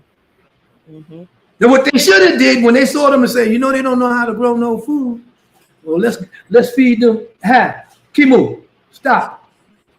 My dog. He's eating stuff. What they should have said, well, I don't know the difference between good corn and poison corn. It's not our fault. You see what I'm saying? But what happens with indigenous people and and African people? Our humanity always comes through at the wrong time. We see it now today when we are in the streets tearing stuff up, because that's the only thing that these crackers understand is when we mess up their lifestyle, when we throw a monkey wrench in the system. We have the victims of the police murder and violence come out with a black attorney talking about, you know, let's let the courts take their course. You know, we shouldn't be violent. You know, let's all chill. And we never say to them, look, you know, it's horrible what happened to our kin and what happened to your children, but you can't tell us how we're gonna fight these crackers now over this. You know, he's a martyr, but most of these families didn't have an iota of progressive politics until their child was murdered. Then they're thrust into the limelight. They're thrust into the limelight almost overnight. So they wind up saying these things, and then the media gravitates to this. And I want to point out to you too that when you asked about how Jackie, when you asked how do we get around, why are people so afraid? You know, I believe Jared did a show that was talking about the global village, about the media, about the corporate media. Mm-hmm. Well, the medium has become the message. This is, you can't get around it. The media, in McLuhan's book, he talks about how the global, how the media would, how we would be getting our opinions about what's happening in a foreign location from another reporter. So whenever we look at the news, like what's happening in Taiwan, let's go to our correspondent in Taiwan. And the correspondent in Taiwan tells you, well, the people are really upset here. And this is why we get the opinion of what's happening from another media agent. So how are we going to sort things out if we can't define the parameters of the debate, of the issues? Huey P. Newton, Professor Dr. Huey P. Newton said that power is the ability to define phenomena and make it act in a desired fashion. How can we act in a desired fashion if we can't define the phenomena that oppresses us? You see? So the power of definition is important, but we also know that it's important to understand that activism is important based on information. That we can know the truth, but the truth by itself won't set us free unless we act on it. Get more of that, more of that right there. Got to act on it. If we don't act on it, it's just theory. It's just rap. It's just sap rap. Message.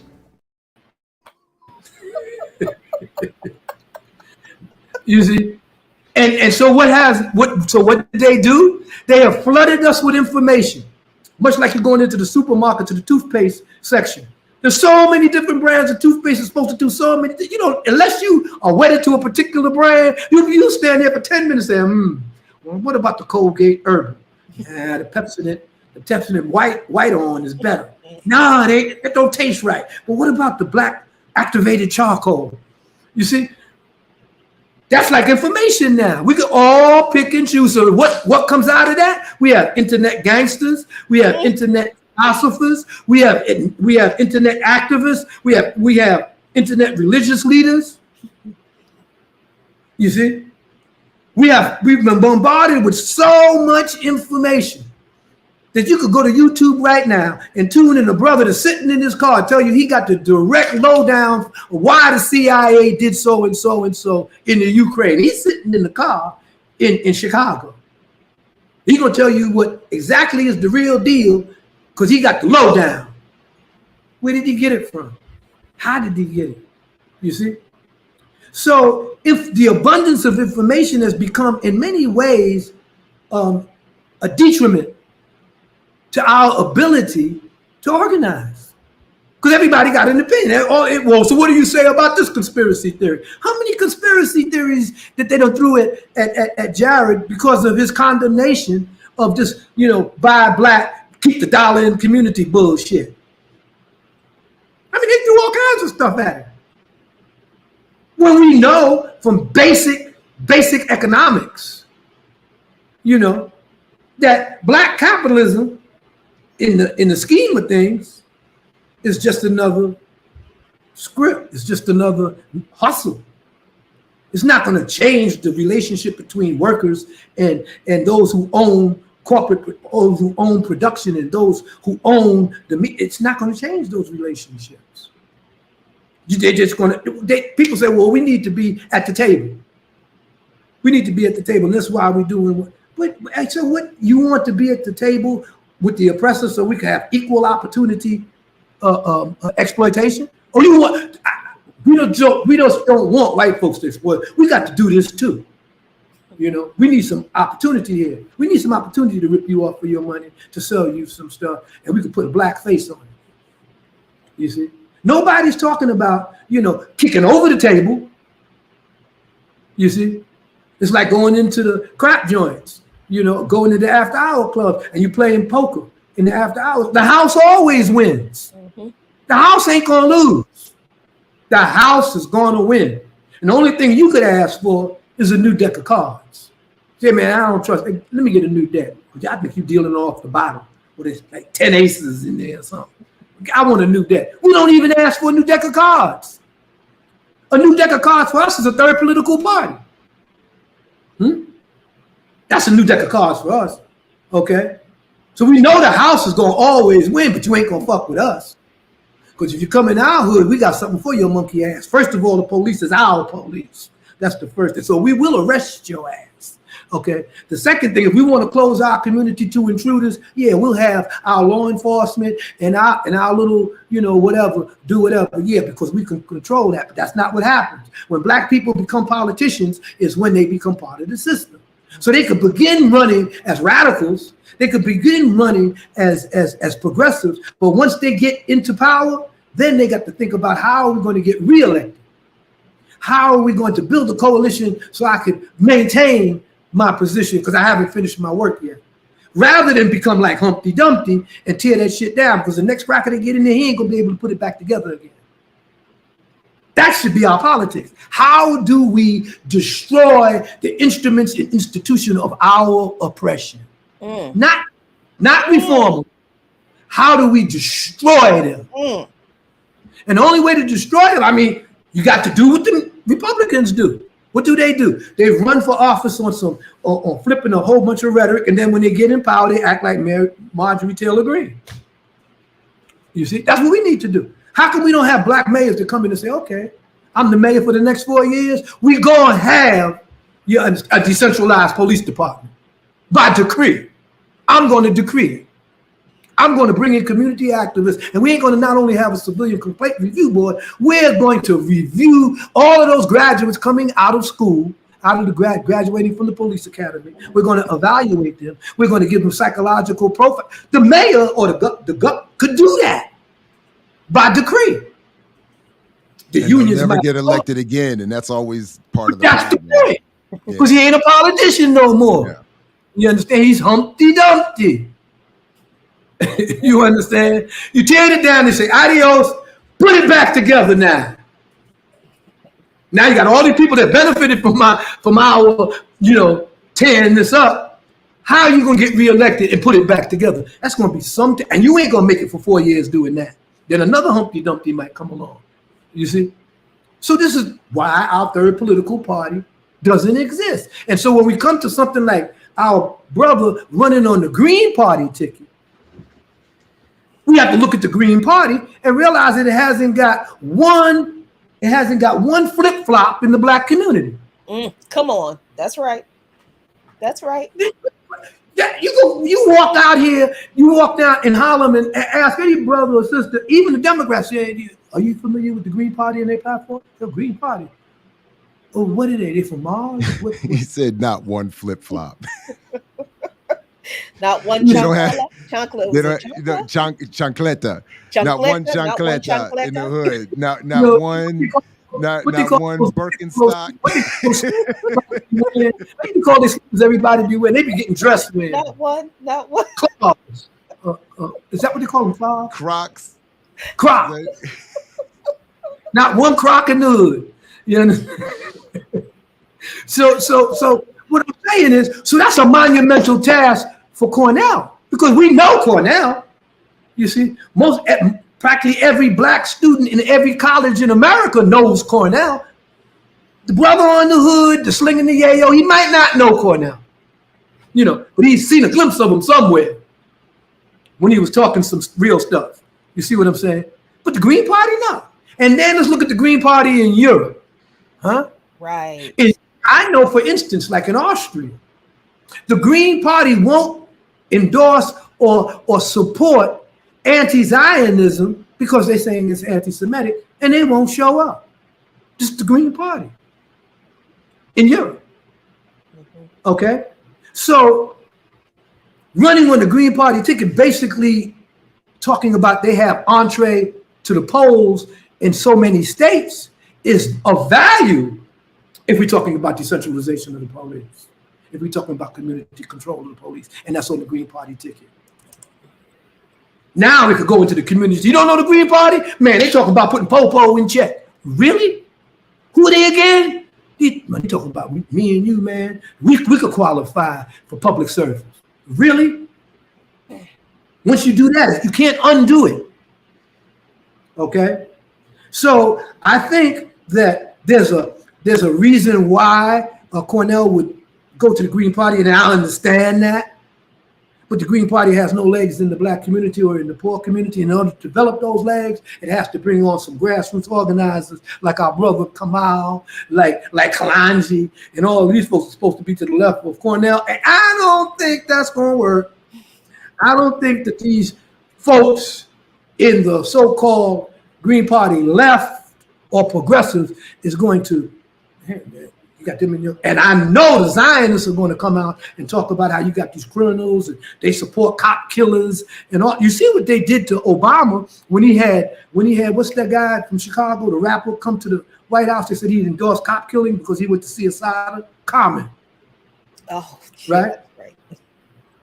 And Common had to do one of them speeches like your homeboy just did in over there in France. He had to do a speech like that. You understand? Obama thought he was being sick. Yeah, he invited them to the White House. Don't you remember that? Right. I'm sorry. Yeah. And the police unions went bananas. Talking about he was a supporter of the cop killer Assata Shakur, or they call it Joanne Chesimard, and Obama invited him, and yada yada yada.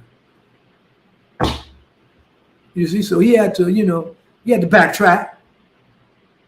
And so when we are in this position of constantly being able to tailor our message and tailor our principles to meet the most neoliberal and most reactionary segments of our society, means that we're never going to be effective. And this is why hashtag movements and intersectional oppression becomes more important than the liberation and the oppression of the people. Of the whole people. Everybody's individual experience trumps the experience of the people. You see? So this is why it's easy to go for our politicians to pass all of these other bills and never deal with black folks. You see? They could deal with Asian discrimination. They could deal with anti-Semitic discrimination. They could deal with maltreatment of gay people and LGBTQ people. They could deal with all of these things, but they can't deal with black folks at all. We still got a voting rights bill still pending, named after a bootlicker. I mean, we can't even get bills named after bootlickers passed. You would think that would be the easiest bill to get passed. All you got to do is call it John Lewis. It should roll right on through. Just like he did, you see? But where is it? The George Floyd Police Reform Act. Where is it? You see? And so if it's not apparent to us that the Bidens and all of these people, the Kamala Harrises, that all of these people who would never be in a third political party, they would never be in one unless they were in it to co-opt it, but they would never be in one to begin with.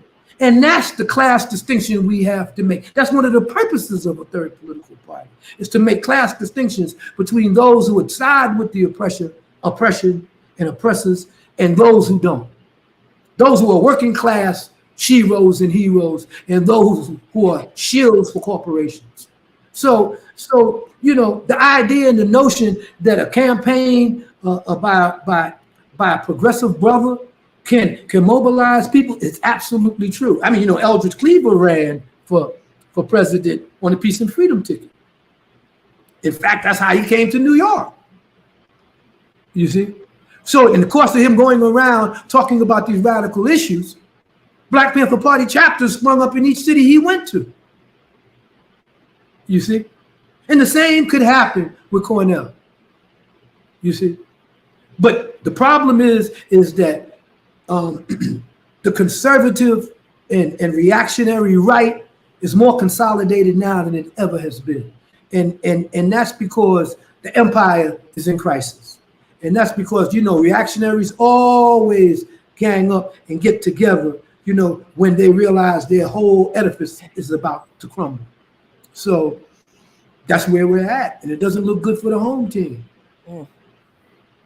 So just to clarify with the both of you, we're coming up on 2 hours. I just want to time check. At 2 p.m. we do, either way, we got to break out in 2 more hours if we're going to go that long. But because Kalanji's going to be on with a tribute to Patrice Lumumba and Medgar Evers. But so I just wanted to ask, let you all, if you check on your time and then see if there were any things that either of you thought we needed to get to this morning before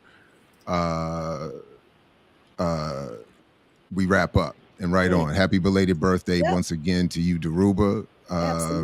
This is just, we meant to honor you with your birthday for today, but you were the one giving the gifts. So yes, yeah. For me, this is a treat for me. It's your birthday too? No, just being in conversation with you is a treat for me, sir. No, okay. I'm happy to honor your birthday, but for me, this is the treat for me. So I don't want to hold you for another hour, but I need to ask you this question. Y'all already took my beach time from me, because I was supposed to go out to the beach right here, but we 4 hours ahead of you. Oh, so yeah. I had to sit there. So now it's too late. But it's all good. It's all for good cause. I only do this. Time. I only do this for Jared and Kalanji, man. Y'all two guys, y'all get me every time. So. I'm so sorry to cut into your beach time. I will never do it again, because I understand needing to be. Well, we have a request to do this every Sunday, so we might have to do it again, Dhoruba. You might have to give up beach time on Sundays and just come through. Suffering from this because he can't get to run out on the beach. He's laying here like, all right, I hear you. You want some stuff. Mm-hmm. So let me ask you this, hopefully in closing, because this is an issue that I think is coming up, that continues to come up. I'm the coordinator of the DC Citywide Alliance for the Black Alliance for Peace. I'm the co-coordinator of the Mid-Atlantic region for the Black Alliance for Peace. So when I tell people that I'm an organizer, it's not just something I say. I'm like, when I'm not doing my job by any means necessary, I'm actually organizing people. I'm actually out, when I'm not getting paid to talk about organizing, which I know I'm fortunate, most people don't get that opportunity. I actually am organizing. So this issue has come up for obvious reasons because of the political moment, and something you just mentioned about the way the system picks people apart, picks us off, and separates us, and they will elevate certain groups of people but never deal with Black people's issues. And I feel like that is a tactic that they use. It is divide and conquer, right? But I feel like we could do better at understanding how we are all connected in our oppression and organize simultaneously for all of us in the exact opposite way that the system uses to pick us off. And this issue comes up these days, particularly in the issue of gender issues and sexual identification issues, like the gay and trans issue. This is becoming a bigger fight among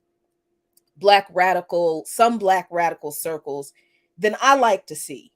And my position is that, yeah, there are gay Black people, there are trans Black people, and they are discriminated against and oppressed because they're Black, but also because they're gay and also because they're trans. And we can't ignore those separate oppressions, but we have to be clear that we're all being oppressed by the same system. But some people's response is those people are different from us and we can't pay attention to their issues because the alphabet people are taking away from Black people's issues. And I got to be honest, Daruba, sometimes I think I have the right response to that. It feels right in my chest and my gut, but sometimes I feel like I missed the mark, and I'm just going to be honest and say that I don't know how to respond to people sometimes who come with that, the alphabet people. They're fracturing the movement. They're taking away from how we need to organize. The problem is them, and it's too many labels. And I feel like I don't know how to respond to that. And I think I need your help on that.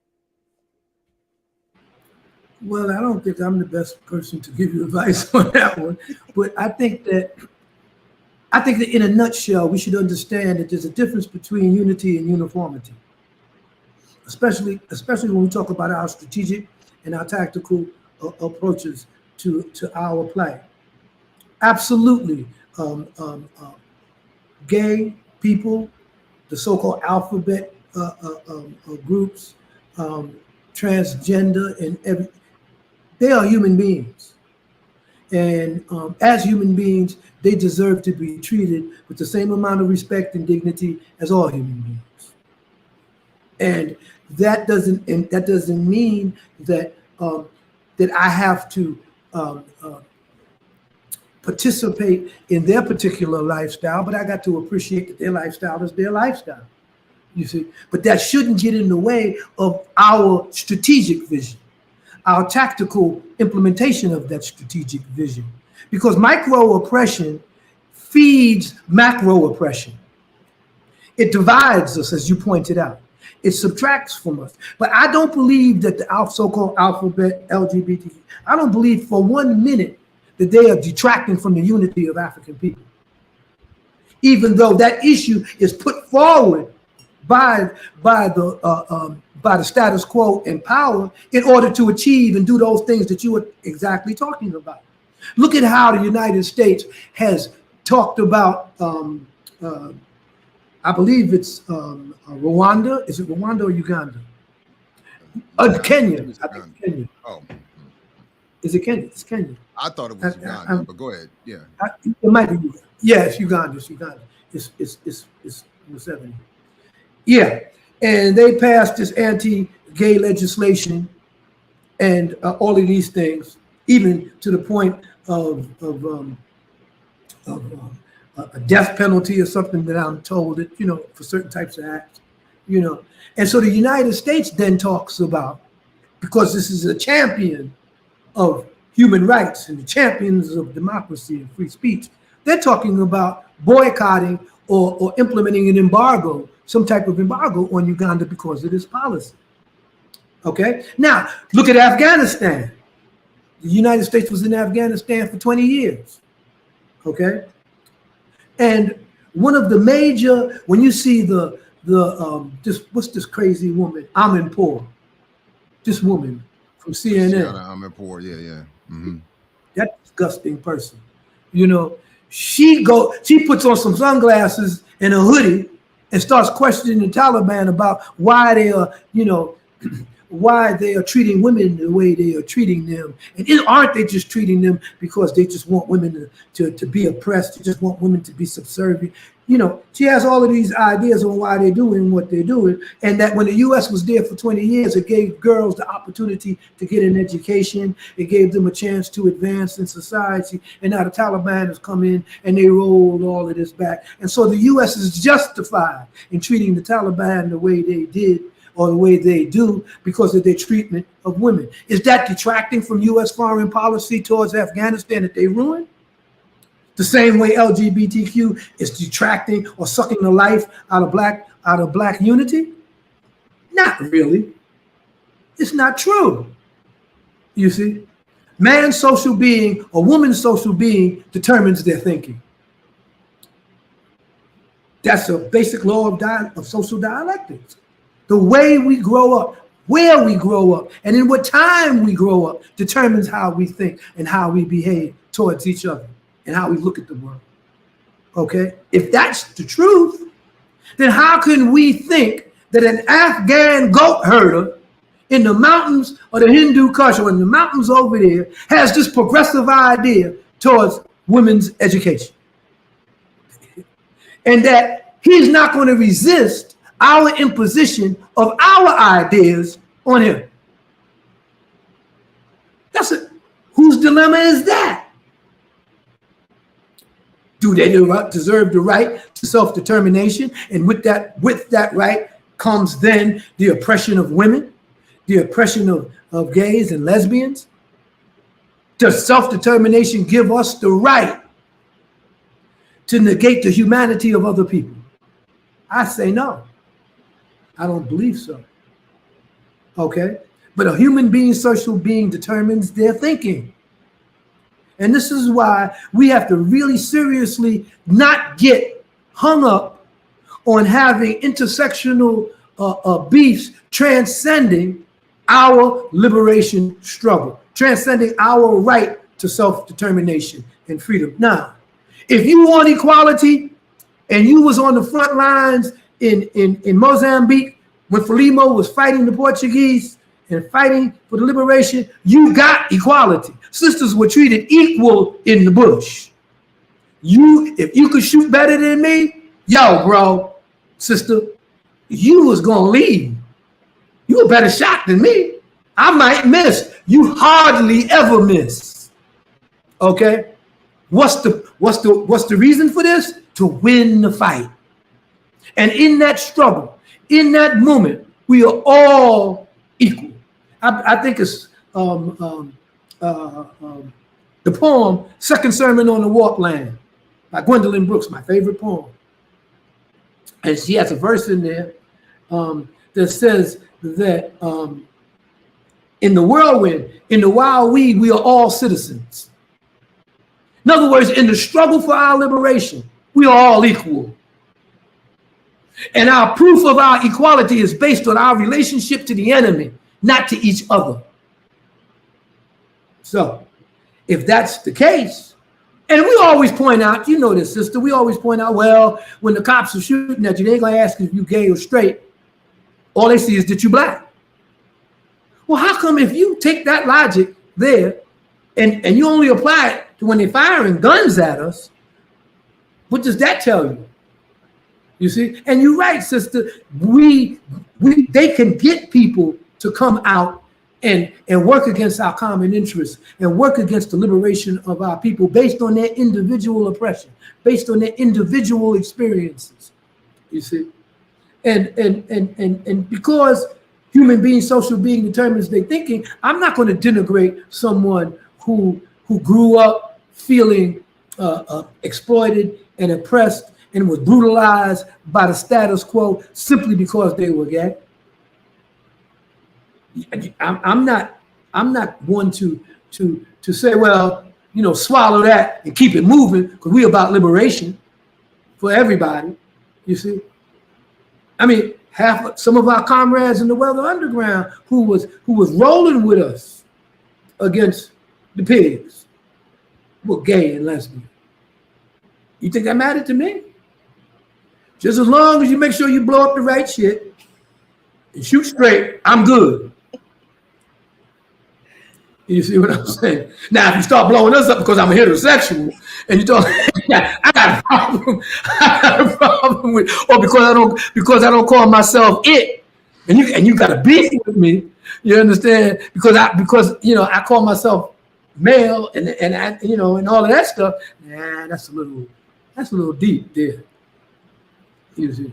So it's our relationship to the enemy that determines our standing in the movement and how well our voice should resonate in the movement. You see?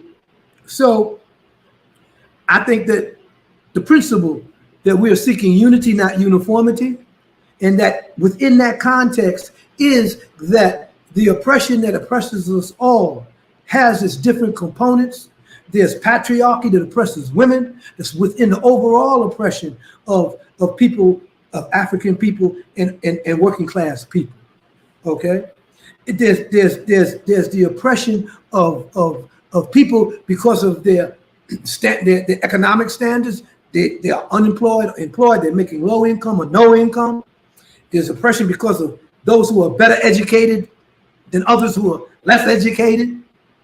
You see, all of these things exist, but we know that the macro cause of all of this is white supremacy that rolls out of capitalism. This is why you see in none of these discussions, very few of these discussions that we are having on radicalism and radical resistance mention the word capitalism.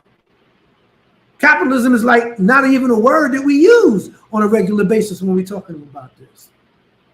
We are the victims and the products of mercantile capitalism. That's how we got here. That's how we come over here. So if we can't now analyze our situation based on that, then we could understand how heterosexual oppression works, how fear of women's reproductive ability, works in a capitalist society. Under capitalism, under the only of property having more rights than people, property having more rights than human beings means that those who own property fear the womb. They fear women's ability to bring forth life because their inheritance, how they pass on their wealth, is based on the womb. So they want to control the womb. They want to control women. They want to make sure that their wealth is passed on to their progeny and nobody else. So capitalism is the basis for patriarchy and the hierarchy of sexual oppression that we see today. It's capitalism.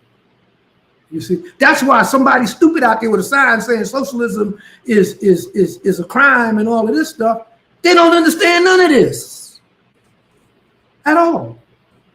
So they could talk about, Roe v. Wade and reversing the abortions. And over 80% of so-called Americans are in favor of a woman's right to choose. You see? But you have a Supreme Court that's part of the institution of the white supremacist construct that is America, in which this type of patriarchy and hierarchy of gender has evolved. So it's the womb that men fear, not the woman's right to choose, because the woman's right to choose, she might choose somebody else.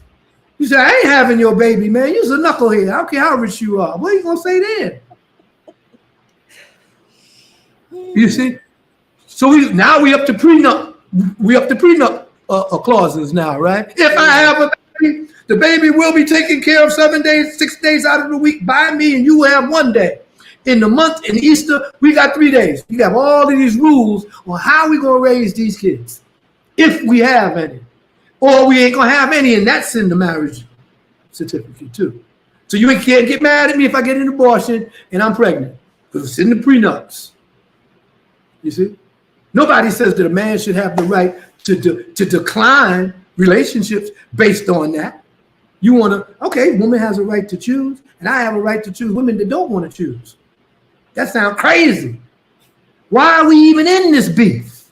Because of fear of the elite and the rich and the wealthy, of how their wealth is going to be passed on and used. Fear of the minister. I was going to get gross, but I ain't gonna say it. I got to be more. So real quick, if we can convince Cornel West to do this, would you consider being his running mate? Oh. Oh, what a robust laugh. But listen, man. See, you got jokes. I thought Kalanji had jokes. You got jokes. I don't know that I'm joking. You all got to be joking. Well, first of all, why would I want to set up my beloved brother, Cornell, for that type of hit, man? Because I might say anything, you know. I might say anything. And then what happens to the unified campaign and the united front? It's like I told people, you know, surviving a revolution is worse than being killed in the revolution. Because now you got to see your enemy being eulogized and vetted and streets named after them. You see? And you got to go through your whole life like this. And people talk about, man, Frank Hogan, the one that indicted us, Hogan's way. Really? You see? And that's terrible to a genuine revolutionary. Now, if we had won, do you think I still would be running around as a rap? No. I would trot me out on Liberation Day in my little wheelchair or whatever. Let me wave at the masses, get a wreath and a medal, and trot my ass back on inside and continue where we left off. I ain't trying to run stuff at this age. You see what I'm saying? And this is why I can't get over how all of these old, tired Negroes be holding on to shit. What are you holding on to this for, man? Especially like in Africa. I said, man, Africa belongs to the youth. Africa has the youngest population on the planet.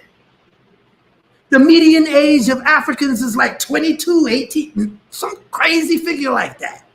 While you, 82 years old, in your fourth term as president, still holding on to shit. You see? Now, with this age, I could beat up another old dude. So if that's of value to Cornell, then I could sit up in a forum next to an old cracker that's my age, and then I could slap him on national television, slap the taste out of his mouth, and we'd be farting and put around on the stage together. Now I could do that. That's valuable. If he needs that, I'm years ago, like 20 years ago, there was this brief, not really a potential, but a brief pointing that I might have been invited onto Bill O'Reilly on live. And that was the joke I was developing. I would only do it to get there and slap him, because it was right around the time that he had gone at an Iraq veteran and sort of apparently used his height and his to intimidate this dude and push him off the screen because he was challenging the war narrative. And someone, well, would you go? There was like this, and I was like, yeah, put me in there. And that would have been it. That was the whole point. That would have been the goal. Just as soon as you see the we're live go, that light go on. But you know who I think should? You know, I think he should. I say all that to say, Daruba, it would be, for me and my regression, it would be worth it for you to join the campaign, get on that live CNN joint, and I don't know who it would be, but. But joining the campaign is one thing. Running for vice president is another. Yeah, but I do have a good idea of who he could get to run as a running mate. And who's that? It is Mumia Abu-Jamal. Ooh. I'm making a note. We're gonna bring it up next time. Uh-huh. If he's real about all of that history of a black mayor bombing the city, you understand, scared of the own police force, he as a person running for the highest office in the land can understand how the police and military can be used against the empowerment of black people, and that this man has been in prison. He's a journalist. He's been in prison, and I want to touch on. Don't remind me to touch on the thing about your objectivity in journalism. I completely forgot about it. Anyway, Mumia is a good example, because if the campaign is to unify and build a national movement and to build some type of, Mumia is excellent. First of all, he gives us legs internationally because of human rights violations, his prison imprisonment. It directly impinges on the death penalty. It impinges on all the other brothers in prison and sisters in prison, like Imam Jamil Al-Amin. It impinges on how law enforcement has been weaponized against black people. These crackers out here talking about it's been weaponized against them. They fake. We know it was weaponized against us. And have we had one person on the Congressional Black Caucus say, yeah, the FBI has always been weaponized. Let us have hearings too and talk about how they was weaponized against us, and trot me and all these other folks out about how they went after us and how we got all these documents. My files are in Princeton. My COINTELPRO files are in Princeton. And Princeton is trying to figure out how to make them available to the public.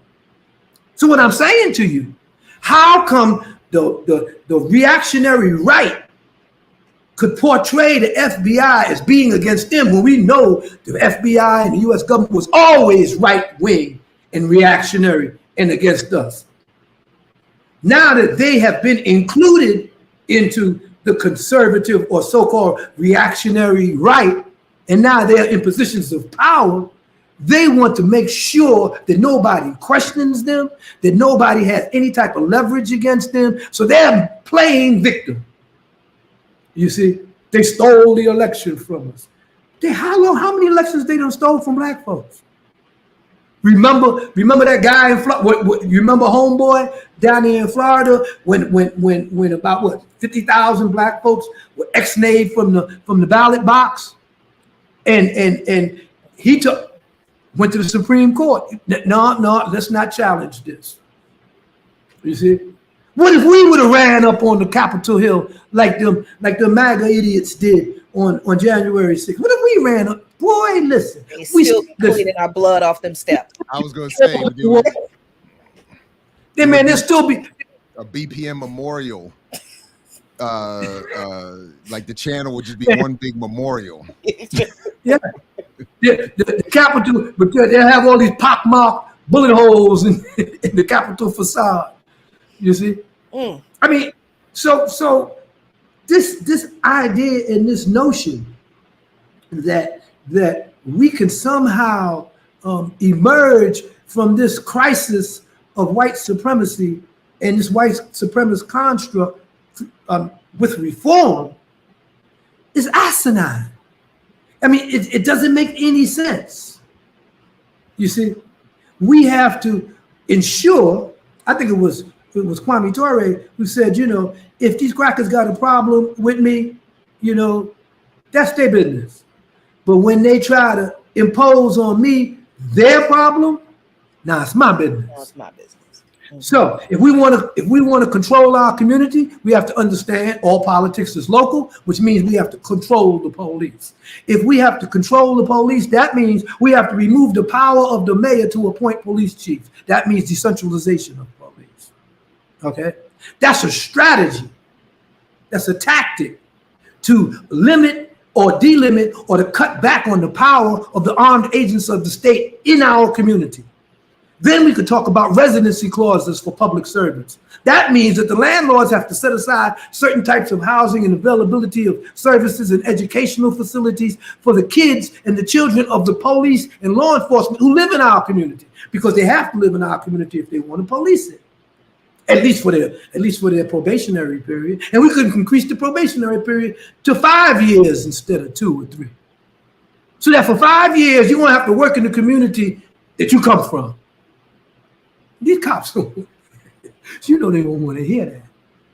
I mean, when Barack even proposed something like that when he first became mayor, the police the union head came out and said that they hate us in the black community. Oh, we should love you. Oh, it's just come out that we don't like your ass. All the times before, it's law-abiding black folks on the side of the police. Right? But now, when it came to you got to live there, nah, you don't want to live there. I mean, and that applies to the rich neighborhoods too. So that means you have to have housing and stuff in a wealthy neighborhood where houses might cost $20, $50 million a year, $50 million a year. And you have to have your police and your state right there. So they got to have their little bungalow or house and go to school with your kids. But these white folks these rich motherfuckers ain't trying to hear that. You see what I'm saying? So when we talk about politics as local, we have to talk about building up the capacity to defend ourselves against the aggression of the capitalist state. We're not going to dismantle this state. That's clear. Not right now, not right at this moment.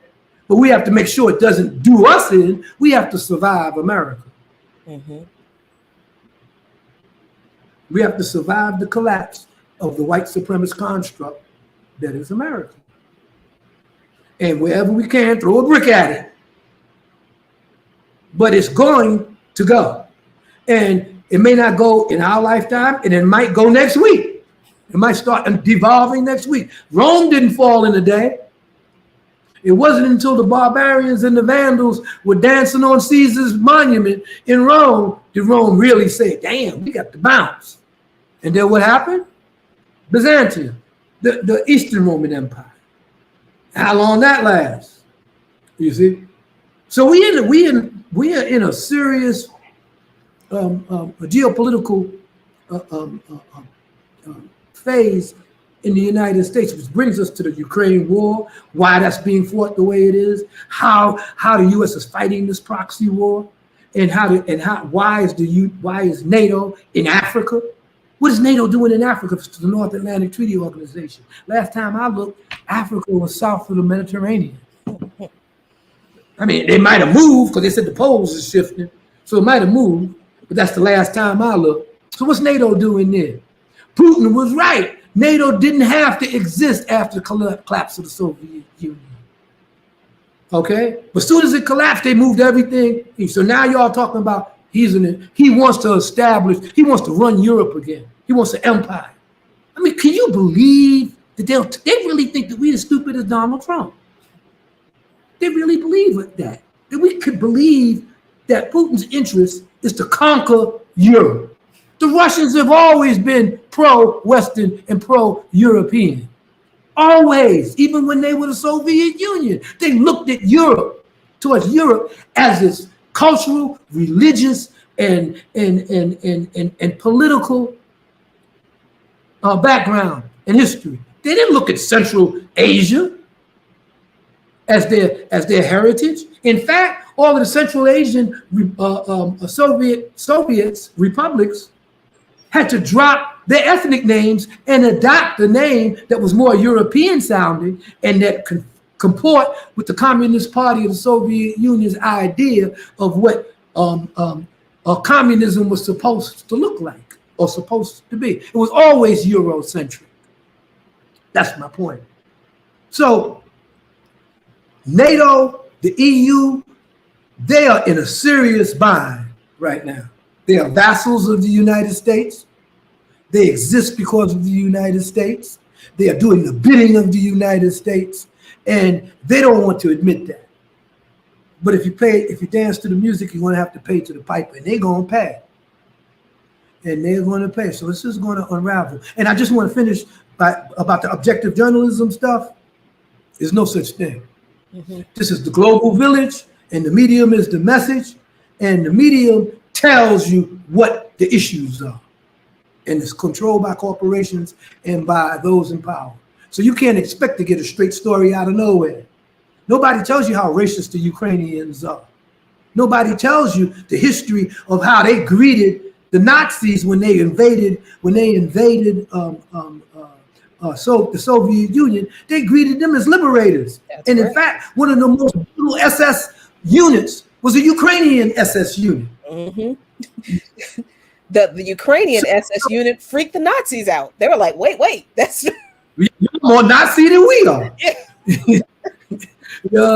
You understand? And yeah, and so this is very, it's very perplexing that we would have black people in Congress and House of Representatives endorsing U.S. policy in Europe, but then again, they're endorsing U.S. policy in Africa too. We don't have them say nothing about U.S. policy in Africa or how the United States created ISIS with its foreign policy and its interventions in Afghanistan. There used to be freedom fighters for the U.S. when they were overthrowing the Soviets in Afghanistan. Okay, now they're the Taliban and the pariah of white womanhood or womanhood.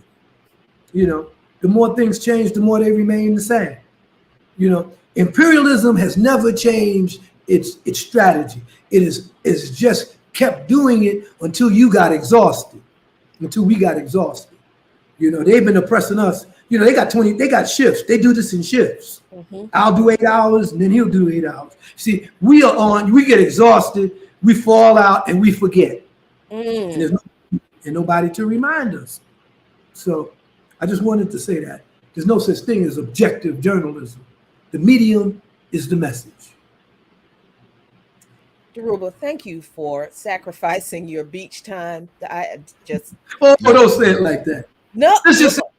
I was going to meditate, my meditation time. Look, I love myself some beach time too. So I'm really, really appreciative that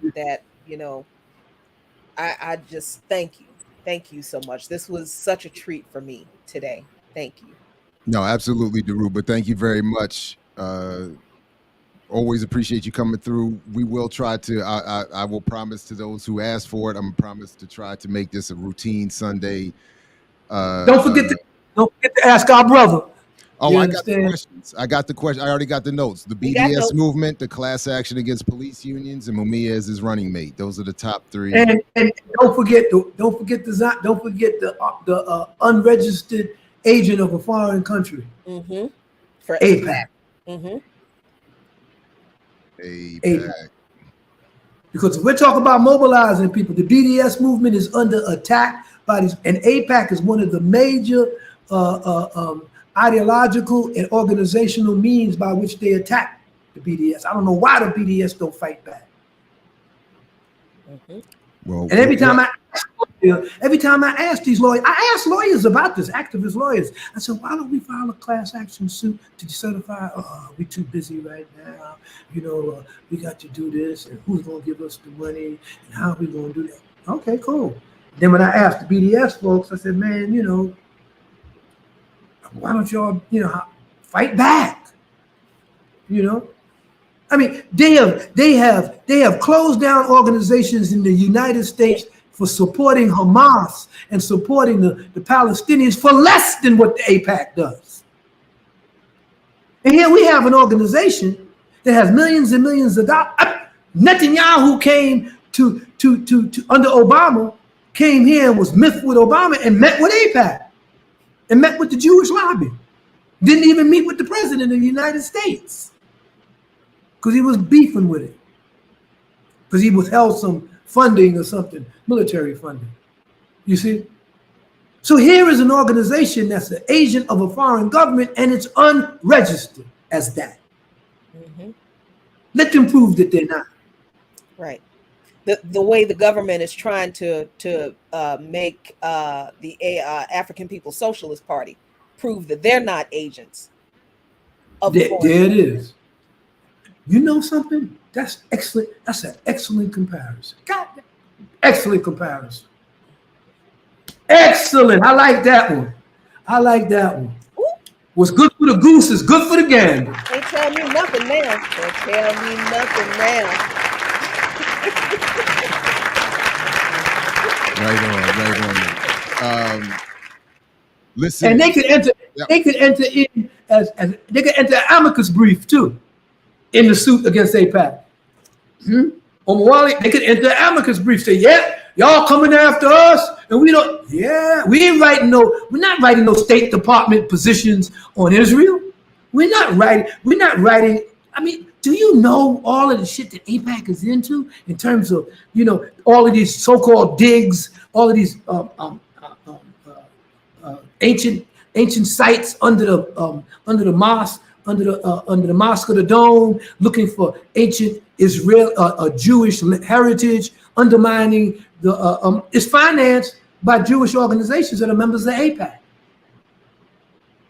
You see, a lot of the stuff that the settlers are doing in Palestine is financed by organizations that are members of AIPAC. You see, so if the Palestinians, if we can't have an organization here that supports Hamas because the U.S. has put Hamas on the terrorist list, and if we do that, our asses is going to jail for supporting terrorists. So what about these crackers in AIPAC? Aren't they going to go to jail for being the agent, unregistered agent of a foreign country? Register. They should register. Ain't no big deal. Just register and keep it moving. You ain't going to change the script. Don't act like registration is going to hold you up. You understand? Just register. You see? I know the black Jews that are listening to this. When I say black, I don't mean our brothers, black Jews, the ones that showed up at the NBA thing. I'm talking about you remember right. Brother Kyrie, what was his name? The brother that they said was anti-Semitic because he was reading his own history. Yeah, I don't remember the name, but yeah. I think it was Kyrie Irving, wasn't it? Yeah, it probably was Kyrie. Yeah. I thought you were talking about something else. Yeah, Kyrie. It was definitely Kyrie. And we had all the black Jews marching down the street. Looked like there was about 10,000 of them. Remember? There was a whole brigade of them was marching down the streets in New York. I didn't even know they had that many folks. I didn't either. You see? You didn't either, right? Where they come from? And they were straight too. They was straight. I know white folks say, damn, these niggas was organized right under our nose and we didn't know it. You see? So I'm just saying, they agents of a foreign government. You see? And I mean, we are being censored, we are being marginalized, we are being kicked out of the debates around issues because of our politics. We're not writing memos. We're not writing memos for foreign governments. You see what I'm saying? We're not doing jaunts and stuff and putting elected representatives on planes and flying them, for free to Tel Aviv so that they can go around and visit kibbutzes and stuff, and then they'll come back and then they'll get into the lot and then they'll get on Capitol Hill and support Israel. Talking about it's the only democracy in the area. Nigga, you ain't got democracy here. How you gonna support it in the Middle East with these what you call that ass phony fake democracies? You see? So I mean, there's a lot that we can do, but we have to take the initiative. And in my view, Cornell running to build a united front to bring those issues out is a good thing, not a bad thing. But I think that if he's really going to take it to the limit, that he has to be very, very clear and stop mincing words and stop dancing around songs and stuff and come out and say that Israel is a European settler state. And that AIPAC is the agent is unregistered agent of a foreign government. And that the police have rights and privileges as civil servants that ordinary workers and civil servants don't have because they are armed agents of the state. So therefore their unions need to be reconstituted and recertified to reflect that unique position. You can't have a union in the United States Army. Can you have a union in the Army? I don't know, maybe you could. Can a dude say, even an active duty service member can't even show up at a union event. Can't even show up at you're not even allowed to be at a rally. You're not even allowed to be anywhere. So no. They're the armed agents, they're the armed wing, they're the armed agents of the state. This is why even police cannot, quote, strike. This is why they got the blue flu. This is why when they come out, they'll start busting everybody just to overload the court to say, look, you know, or they won't enforce nothing. They say, well, the murder rate done went up, and they're sitting over there sleeping and watching porn in the back and somewhere in the hood. There's a call for a murder, you know, in the black area. Well, you know, let's take our time getting there, because we ain't getting what we wanted in our union deal. You see? Nah, they're armed agents of the state, and they need to be treated like that.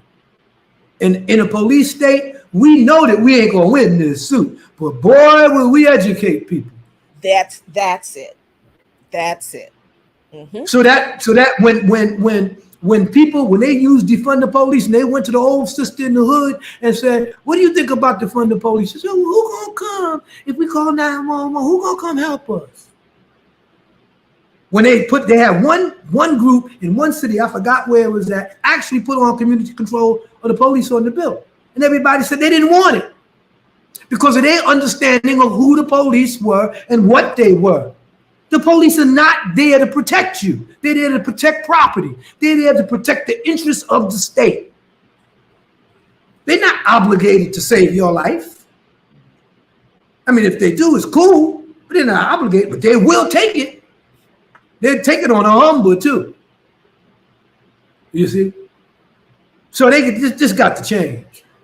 There has to be a reevaluation and decertification. And then that means that we could then talk about our so-called people being on the community police force. We could talk about community control boards that have the right to hire and fire, to vet, to have psychological profiles done, to bring in innovative means of policing. But every community don't have the same policing needs. So the boards are there to make sure that each community has it. And if the police have a residency clause, that means his daughter is the one walking down the street to the school is going to be picked up by the school bus. So them knuckleheads on the corner slinging that yayo, they got to go. And all that gangbanging and shit you talking about, I'm the police. We the biggest, baddest gang out here. That's what they tell us now, right? They're the baddest gang in the hood.